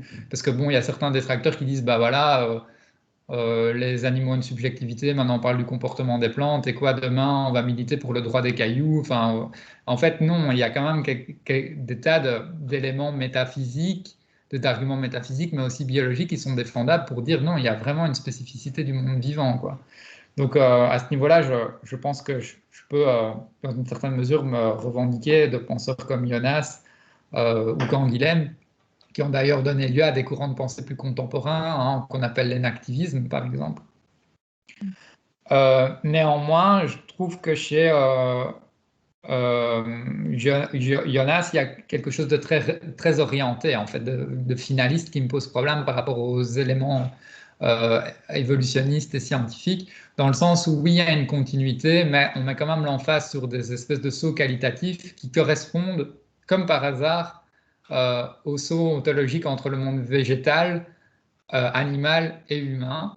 Et donc on rejoue un peu en fait de façon à atténuer en fait cette espèce de hiérarchisation philosophique, métaphysique qui a à l'œuvre dans notre tradition occidentale de pensée, notamment chez Jonas en s'appuyant sur des arguments un peu discutables, quasiment tels qu'on les trouvait déjà chez Aristote, par exemple l'association, même la dépendance de la perception à la locomotion. Donc Jonas dit, voilà, la perception est impliquée par la locomotion, donc il n'y a pas de perception à proprement parler chez les végétaux parce qu'ils ne se déplacent pas, quoi. Et donc ça, de nouveau, en fait, même si Jonas s'écrit en 1966, sa phénoménologie de la vie, c'était quelque chose qui était déjà complètement connu enfin, qui avait de la perception dans le monde végétal, qui était déjà connu depuis le 19e siècle par les physiologiques. Donc là, en fait, il s'inscrit complètement en porte-à-faux avec les données scientifiques, et ça me pose problème parce qu'il le fait précisément parce qu'il a cette perspective où il veut retracer quand même une ligne très téléologique, très téléologiquement orientée, finalisée vers cette espèce d'aboutissement que serait l'esprit humain. Alors, c'est intéressant parce que oui, il y a des préconditions à l'émergence de cet esprit humain, mais c'est embêtant parce qu'il y a cette linéarité, toujours dans la conception de l'évolution, qui en fait, même du point de vue de la biologie, doit être remise en question. Il n'y a pas de linéarité dans l'évolution, même quelles que soient les formes de vie. Donc l'humain n'est pas un aboutissement évolutif quel qu'il soit. C'est plutôt un buisson évolutif avec des facultés, voilà, qui apparaissent par convergence à différents endroits. Il faut vraiment essayer de décloisonner ça et de pouvoir déconstruire cette conception ontologique. Sinon, on retombe dans une métaphysique très classique avec ces déterminations.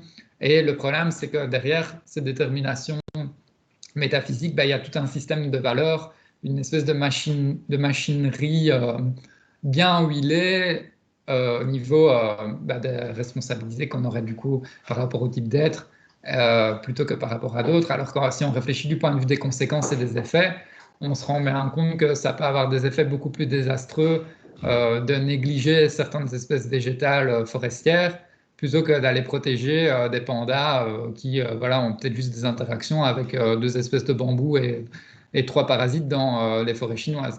Enfin, je caricature, hein. Je ne sais pas de mettre une échelle de valeur entre les deux, mais juste de dire que si on n'a pas si on n'a pas une vision beaucoup plus systémique et beaucoup plus holistique, qu'on continue à essayer de rejouer certains aspects en universalisant des règles métaphysiques et morales à l'égard des différents types d'êtres vivants, on va être confronté à des problèmes insolubles de plus en plus. Enfin, on l'est déjà en fait. On est déjà dans la conséquence en fait, pour des tas de raisons, comme je disais, au niveau de l'agriculture agro-industrielle intensive, de tas de problèmes environnementaux, dans la conséquence de ces métaphysiques non interrogées de hiérarchisation du vivant. Et donc, à ce niveau-là, ça me pose problème. Donc, je suis plutôt ambivalent par rapport à certaines idées qu'on trouve chez Jonas. Voilà.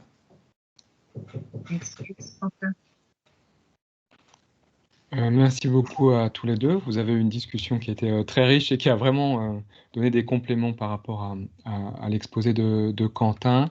Alors en fait, le temps est déjà écoulé de notre réunion, mais on va laisser un peu de temps quand même pour la discussion. Alors soit vous levez la main comme le fait Alexandre, soit vous écrivez dans le chat. Donc je vais donner la parole en premier à Alexandre. Bonjour. Donc, je me demandais si... j'ai pas lu votre livre, mais ça va sûrement venir. Je me demandais si vous aviez regardé un peu du côté des exobiologistes qui essayent de définir du coup la vie sur des principes qui seraient pas directement liés à la physique de notre planète et tout ça. Et aussi par rapport à la recherche, vous l'avez un peu cité tout à l'heure, sur l'intelligence artificielle qui, du coup, quand on simule un cerveau, est-ce que du coup, là, il n'y a plus de nerfs, il n'y a plus de chimie et tout ça, il n'y a pas de cerveau. Et du coup, voilà les réflexions par rapport à ça. Oui, en fait, votre question, elle est intéressante parce qu'elle permet de mettre en évidence des techniques méthodologiques de décentrement. Donc, ça permet, comme quand on réfléchit sur le végétal, quand on réfléchit sur à partir de l'exobiologie ou à partir de l'intelligence artificielle, de se départir en fait des modèles de pensée traditionnels qui ont été forgés à partir de modèles humains qui ne sont pas du tout ceux-là.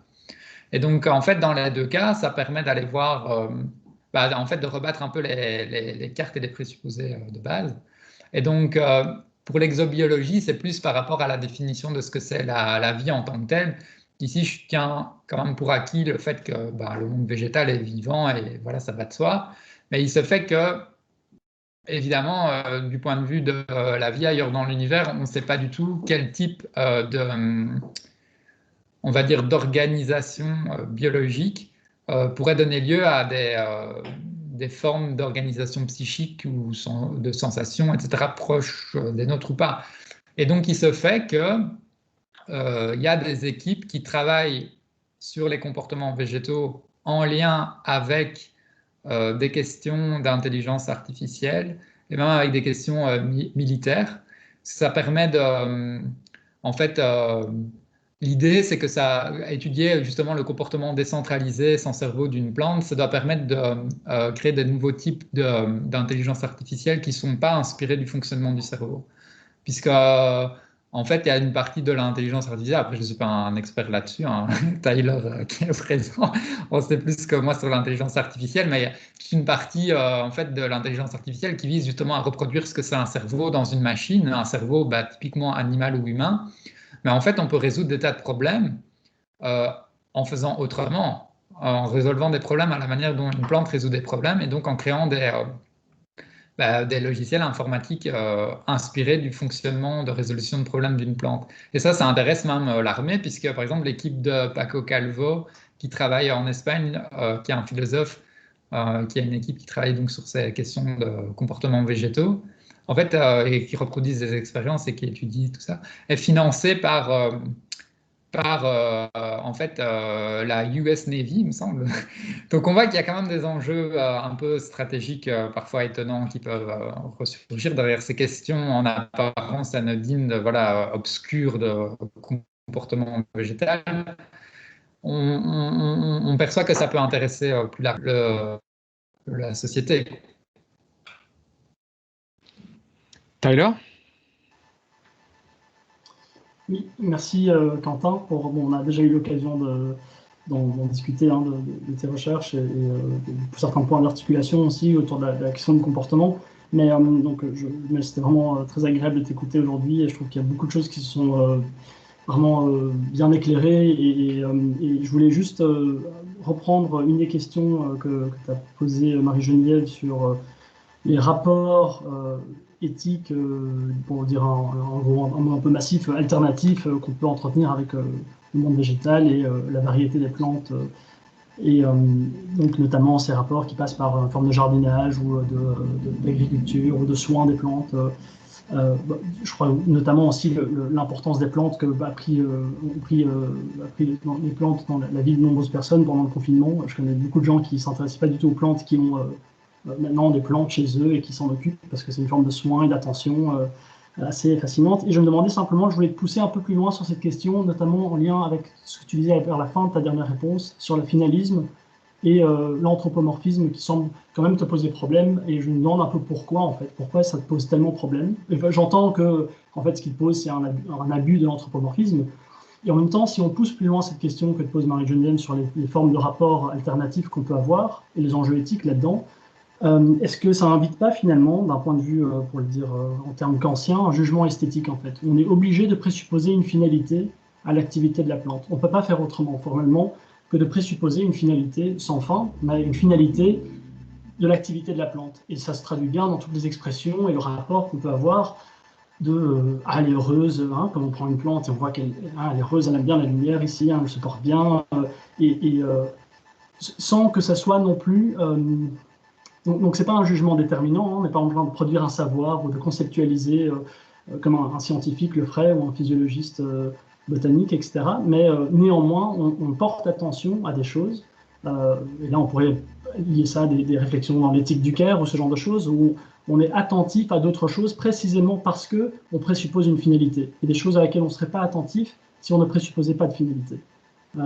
Et donc peut-être la finalité, parce que tu as tendance parfois, et je comprends, hein, de point de vue scientifique, et les débats avec l'évolutionnisme, etc., à repousser le finalisme comme étant un anthropomorphisme qui n'aurait pas bien pris forme. Mais je me demande dans quelle mesure c'est pas aussi la voie d'un rapport éthique nécessaire. En fait, ça me permet de clarifier certaines de mes positions. Comme j'ai dit dans l'introduction, mon idée, c'est d'essayer de penser au-delà de ce clivage entre l'anthropomorphisme et le réductionnisme d'une part. En fait, je ne critique pas l'anthropomorphisme en tant que tel, je le critique à partir du moment où c'est une grille d'interprétation épistémologique non interrogée. Comme si, quand on prend des ouvrages de Wolleben, etc., ça allait de soi, qu'on peut dire, voilà, les plantes sont altruistes, ou elles se parlent, ou etc., et en déduire toute une série de conséquences, y compris en termes de naturalisation, pour après comprendre le comportement humain en disant, regardez, les plantes sont des modèles. Donc, en fait, c'est ça qui pose un problème, je pense, fondamental. Ce n'est pas l'anthropomorphisme en tant que tel, puisque l'anthropomorphisme est quelque part assez inévitable, comme l'anthropocentrisme aussi, du fait de notre condition humaine et de la manière dont on projette certaines choses et dont on utilise le langage, etc. Alors par ailleurs, tout à fait, l'anthropomorphisme, comme je disais, a le mérite d'attirer l'attention sur toute une série de phénomènes à l'égard de la vie végétale qui seraient autrement impossibles à ressentir pour toute une série de gens qui ne s'intéressent pas à la physiologie végétale. Et donc, ces ouvrages type Wolleben, etc., ont aussi le mérite d'attirer l'attention sur des enjeux liés à la vie des plantes, même si, voilà, épistémologiquement, ça pose question par rapport au livre sur le comportement. D'un autre côté, éthiquement, ça apporte un éclairage intéressant et c'est mobilisateur pour toute une série de choses.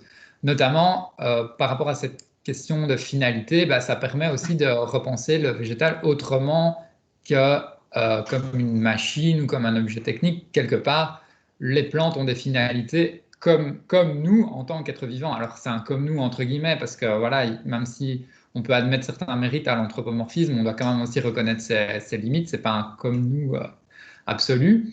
Et par rapport à ta question kantienne, en fait, Kant utilise la fleur comme effectivement comme manifestation du jugement esthétique parce que ce serait voilà la beauté qui s'exprimerait dans la nature, etc. Mais ce qu'il faut aussi souligner, c'est que chez Kant, en fait, le monde végétal est pensé uniquement en termes de fin naturelle et absolument pas en termes de fin morale, quoi. Donc il y a quand même là une frontière où c'est pas le même genre de finalité, même s'il y a le jugement esthétique, il y a comme si c'était un jugement moral, ça reste, je pense, purement de l'ordre du symbolique quand il fait appel à la représentation de la beauté de la fleur ou des choses comme ça. C'est pas la finalité de l'organisme en tant que c'est une finalité équivalente à celle de l'éthique quand on parle de l'humain. C'est plus de l'ordre des fins naturels quand on parle de n'importe quelle organisation biologique, mais il se fait qu'en plus la fleur, c'est plus que ça. C'est un bon exemple pour Kant parce qu'au-delà de l'organisation biologique des parties qui montre qu'il y a une finalité naturelle, ça fait aussi la jonction avec le jugement esthétique puisque c'est quand même une des enfin la beauté du monde végétal, c'est quand même une des manifestations, et la fleur en particulier, c'est quand même une des manifestations esthétiques les plus parlantes dans le monde des fins naturelles. Donc c'est un bon exemple qui permet de faire les jonctions. Après, on n'est pas obligé d'être kantien et on peut dire qu'il y a effectivement une éthique aussi du monde végétal, puisque c'est précisément ce que j'essaie de développer dans mes recherches et encore plus dans le projet de recherche que j'ai déposé maintenant au FNRS, où j'espère pouvoir continuer à explorer ces idées qu'il y a quelque chose comme chez certains auteurs, et donc notamment ceux qui pratiquent la permaculture, etc., une considération pour la vie végétale et ses finalités en tant que c'est quelque chose d'éthique, quoi. En tant que c'est quelque chose qui a trait à l'épanouissement du monde végétal en tant qu'organisme, et pas juste par rapport à ce qu'on peut en retirer, nous, en tant qu'humains, dans une perspective purement, justement, anthropocentrique et utilitaire. Alors, évidemment, il ne s'agit pas d'opposer les deux, puisque l'agriculture sera toujours quelque chose d'utilitaire. Il s'agit plutôt de réconcilier en montrant qu'on n'est pas obligé de dire que si on intègre justement certaines entités du monde naturel au-delà des animaux qui vivent dans les abattoirs et qui souffrent, hein, je veux dire, de façon plus large, y compris les végétaux, il ne s'agit pas d'opposer ça au fait que ça va menacer complètement l'édifice de la morale occidentale telle qu'on la connaît, telle qu'on la pratique. Au contraire, il me semble que c'est plutôt une façon de réconcilier l'éthique de l'environnement, une certaine considération pour l'éthique du vivant, qui ne se limite pas justement au bien-être et à la question de la souffrance, puisqu'à ce moment-là, on la circonscrit seulement aux animaux, voire aux animaux d'élevage ou aux animaux domestiques, et que ça ne s'oppose pas non plus à des questions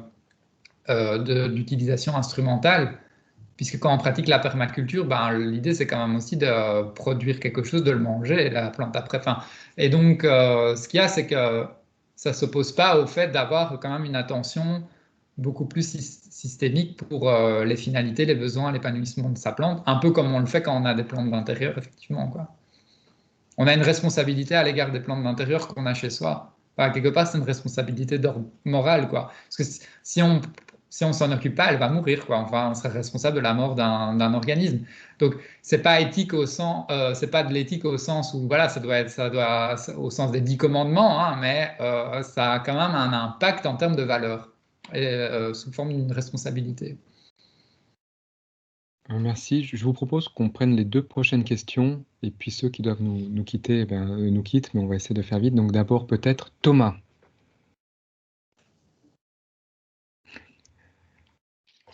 Excusez-moi. Oui, merci, c'était tout à fait passionnant. Je voulais juste revenir un peu à la suite de Marie-Geneviève sur l'espèce de partition que tu pratiques toujours entre discours sérieux et discours non sérieux, on va dire, hein, pour le dire avec Derrida. Et en conséquence, le fait que tu te replies ou que tu aies opté pour ce critère du comportement pour réfléchir la plante, avec, me semble-t-il, évidemment, immédiatement, le fait de devoir freiner les pentes réductionnistes, anthropomorphiques, etc., auxquelles ça t'expose. Alors, si je combine tout ça, c'est dans la mesure où il me semble qu'il y a une littérature Enfin, il y a d'autres sources, je pense à l'iconographie antique, je pense à la poésie latine, tout ça sachant bien que les Romains sont des agriculteurs avant tout, mais aussi à la littérature renaissante sur la magie naturelle, sur la relation amoureuse, etc. Dans tous ces secteurs-là, la plante en fait sert véritablement de modèle pour penser la relation.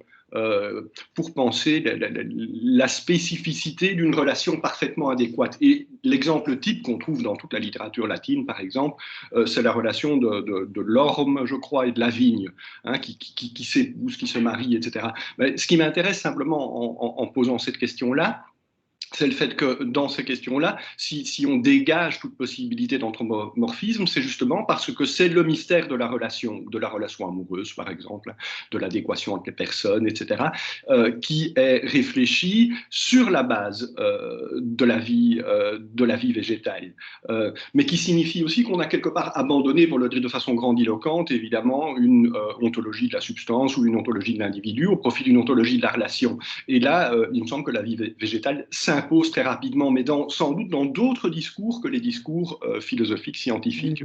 Tout à fait. En fait, c'est ce que j'ai exploré dans ma thèse, là, pour le coup. En fait, c'était en gros le sujet de ma thèse qui s'intitulait « Individuation et philosophie du végétal » et qui montre que, du point de vue des catégories ontologiques traditionnelles, notamment l'ontologie de la substance, en fait, on se retrouve très vite confronté à des difficultés quand on essaie de réfléchir des phénomènes de la vie végétale.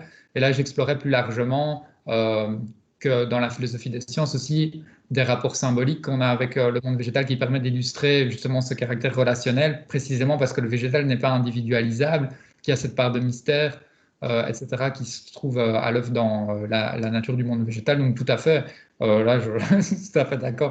Il y a une approche relationnelle qui est beaucoup plus pertinente et beaucoup plus évidente quand on étudie des processus d'interaction végétale que quand on étudie la vie humaine ou animale, même si évidemment ça vaut aussi pour la vie humaine et animale.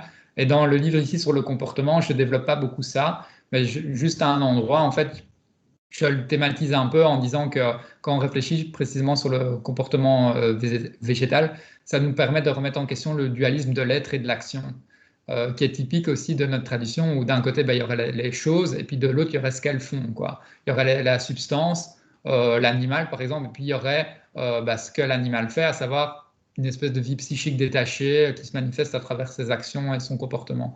Et quand on étudie le monde végétal, on se rend compte que ce dualisme ne peut pas fonctionner, puisque précisément le comportement d'une plante se manifeste à travers sa croissance.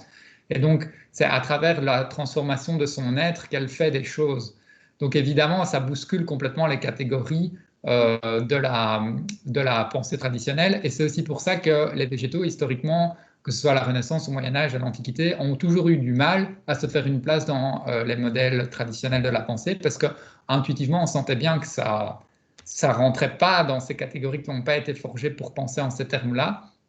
Et donc, ils ont été mis à la marge, en règle générale, ou alors ils ont eu un usage qui était plutôt de l'ordre du symbolique ou du mystère, pour faire ressentir en fait ces choses qu'on perçoit mais qu'on n'arrive pas à expliquer avec nos concepts de façon évidente, comme on peut le faire par rapport à des humains ou même à la limite des animaux. Merci. Merci. Élise ? Oui, merci pour cette présentation que j'ai trouvée très, très passionnante. Moi, j'ai 3 questions. La première, c'est est-ce qu'on pourrait dire que les plantes ont un comportement technique, pour reprendre l'expression de Leroi-Gourhan? Ma deuxième question, c'est comment est-ce qu'on va préserver la délimitation ontologique entre l'inerte et le vivant? Est-ce qu'il n'y a pas, est-ce qu'on ne pourrait pas aussi essayer de déconstruire cette opposition, même si je conçois bien qu'elle a une efficacité éthique très importante? Mais par exemple, les biologistes, je crois, qui s'interrogent beaucoup sur qu'est-ce qui est vivant, qu'est-ce qui n'est pas vivant. Est-ce qu'un virus, par exemple, c'est vivant? Comment est-ce qu'on... Et il y a il y a beaucoup de critères. C'est une vraie question, en fait. Et je me dis que justement, si on commence à penser la question de la technique, c'est le vivant qui va travailler avec de l'inanimé ou de l'inerte pour produire des techniques. Et du coup, il y a une espèce de déconstruction entre l'inerte et le vivant qui s'opère, me semble-t-il. Et la troisième question, c'est est-ce que tu as été voir du côté de l'anthropologie et de la manière dont d'autres cultures, d'autres sociétés ont un rapport avec les plantes et comment est-ce qu'ils pensent les plantes et comment est-ce que... Voilà. Merci. Oui, ben, en fait, merci beaucoup pour tes questions. Elles sont très intéressantes. C'est des choses dont aussi je traite dans ma recherche et dans le cours que je donne parce que c'est vraiment inévitable en fait d'arriver à ces questions quand on s'interroge sur la vie végétale. Alors pour la question de la technique et de l'outil, tout dépend de comment on définit la technique, quoi. Donc par exemple, on peut interpréter le comportement des plantes grimpantes comme faisant usage d'un outil. Après, c'est pas forcément une définition de la technique que tout le monde va partager et ça pose la question de la frontière entre ce qu'on considère comme étant technique ou pas. Mais je suis pas un philosophe de la technique ni spécialiste, mais voilà, une des pistes, c'est de dire, ben, en fait, une plante, par exemple grimpante, qui discrimine entre différents types de supports, puisque tous les types de supports ne sont pas équivalents, c'est plus ou moins lisse, etc. Elle va rechercher même activement des supports qui lui conviennent pour pouvoir continuer à exercer son comportement d'une façon plus efficace, à travers une croissance plus efficace, du coup, puisque comme on l'a dit, l'action de la plante passe par sa croissance en règle générale, fait quand même penser à la façon dont certains animaux aussi utilisent des outils et à la façon dont l'éthologie qualifie parfois de recours à la technique par ces animaux qui manipulent les outils. Après, bon là, comme je ne suis pas spécialiste, je ne sais pas, mais pour la question des limites, évidemment, tout à fait, il ne s'agit pas de rejouer une frontière ontologique entre l'inerte et le vivant, puisque effectivement, il y a toutes ces questions de définition de la vie, qui sont en fait des questions avant tout conceptuelles et philosophiques, avant des questions scientifiques. Il n'y a pas de consensus en biologie sur ce que c'est la vie, quoi. D'ailleurs, c'est ce qui explique que des biologistes comme Lovelock ont pu défendre l'hypothèse Gaïa en disant la Terre est un être vivant, parce qu'ils vont isoler plutôt certains principes qui sont caractéristiques de propriétés de la vie, comme l'homéostasie, la capacité d'autorégulation, etc., en disant ça, c'est les principes fondamentaux de la vie, donc le système Terre est vivant. Là où d'autres vont avoir des critères plus substantiels, structurels, en disant non, il faut des cellules, il faut de l'ADN, il faut se reproduire, ou des critères plutôt liés nomologiques, on pourrait dire, qui sont plutôt liés au fait d'être soumis, par exemple, aux lois de l'évolution. Et donc, évidemment, la question des virus illustre très bien le fait que la frontière entre les deux anciennement règne, minérale et végétale, est elle-même pas évidente. Et donc, ça va aussi dans le sens d'une reconceptualisation en termes beaucoup plus processuels et systémiques des formes de vie. Et puis, par rapport à la question que tu soulignes par rapport au virus, certains auteurs défendent finalement que toute forme de vie est déjà technique par sa capacité d'adaptation, par rapport à l'usage de son corps propre, etc. Donc Emanuele Coccia va un peu dans cette veine, je pense, dans le dernier livre qu'il a écrit. Mais de nouveau, je pense que là, peut-être on va vers une généralisation abusive. Finalement, tout vivant égale technique, égale intelligence, égale adaptation. C'est un peu, on retombe un peu dans ce que je disais. Et c'est pour ça que je trouve que c'est peut-être plus intéressant de mettre aussi certains principes épistémologiques qui permettent d'aller plus dans le détail. Après, ça n'empêche pas de poser des questions intéressantes, comme le fait de savoir que si on admet ce schéma où finalement le vivant est intrinsèquement caractérisé par ses médiations techniques, même un virus, dans la façon dont il exploite la machinerie cellulaire pour se reproduire, peut être considéré comme faisant appel à l'outil cellulaire de son hôte pour se reproduire. Et donc, quelque part, dans le vivant, même ce qui n'est pas considéré traditionnellement par les biologistes comme étant vivant, à savoir un virus, peut être considéré comme faisant usage de la technique si on a une vision très, très générale de la technique. Et puis, ta dernière question, c'était par rapport à... J'ai oublié. L'anthropologie. Ah oui, et oui, donc j'ai aussi été voir dans l'anthropologie, évidemment, surtout par rapport à tout ce qui est éthique, parce que en fait, tous ces concepts et ces manières de penser sont grandement hérités de notre tradition de pensée philosophique occidentale moderne.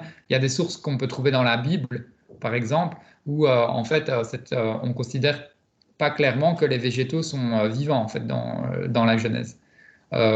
C'est sujet à interprétation, et donc certains penseurs chrétiens des origines considéraient pas les végétaux comme vivants par rapport aux animaux qui sont animés par le souffle de la vie, etc. Puis après, il y a des penseurs comme saint Thomas d'Aquin qui se sont demandé, ben tiens, en fait, pardon, comme Augustin d'abord, qui se sont dit non, en fait, il faut suivre Aristote qui reconnaît que les végétaux sont bien des êtres vivants, etc. Et donc évidemment, il y a un déterminisme à la fois historique et occidental de notre tradition de pensée à l'égard du monde vivant et plus singulièrement encore du monde végétal parce que ça a été très peu réinterrogé. Et quand on va voir dans des cultures animistes, par exemple comme Descola l'a fait, ou comme des anthropologues comme Natasha Myers le font par rapport à des peuples autochtones du Canada, ou comme on voit avec des aborigènes en Australie, etc., il n'y a pas cette tendance systématique à la hiérarchisation ou de différences ontologiques animales, humains, plantes, en fait.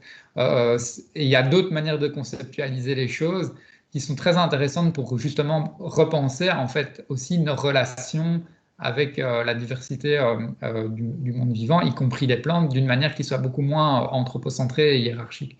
Et donc oui, il y a vraiment beaucoup de choses à exploiter aussi de ce côté-là. Merci beaucoup, Quentin. Le temps passant, je vais mettre un terme à la discussion maintenant. Ceux qui voudraient rester en ligne peuvent rester en ligne, mais je vais d'abord vous remercier tous, remercier Quentin, Marie-Geneviève, ceux qui ont posé des questions, et puis tous ceux qui ont été là et qui ont été assez nombreux aujourd'hui pour écouter cette discussion, signe qu'elle a beaucoup intéressé. Et je vous dis qu'on se retrouve dans 3 semaines pour une prochaine rencontre autour de Giordano Bruno. Voilà, merci à tous. Donc oui, juste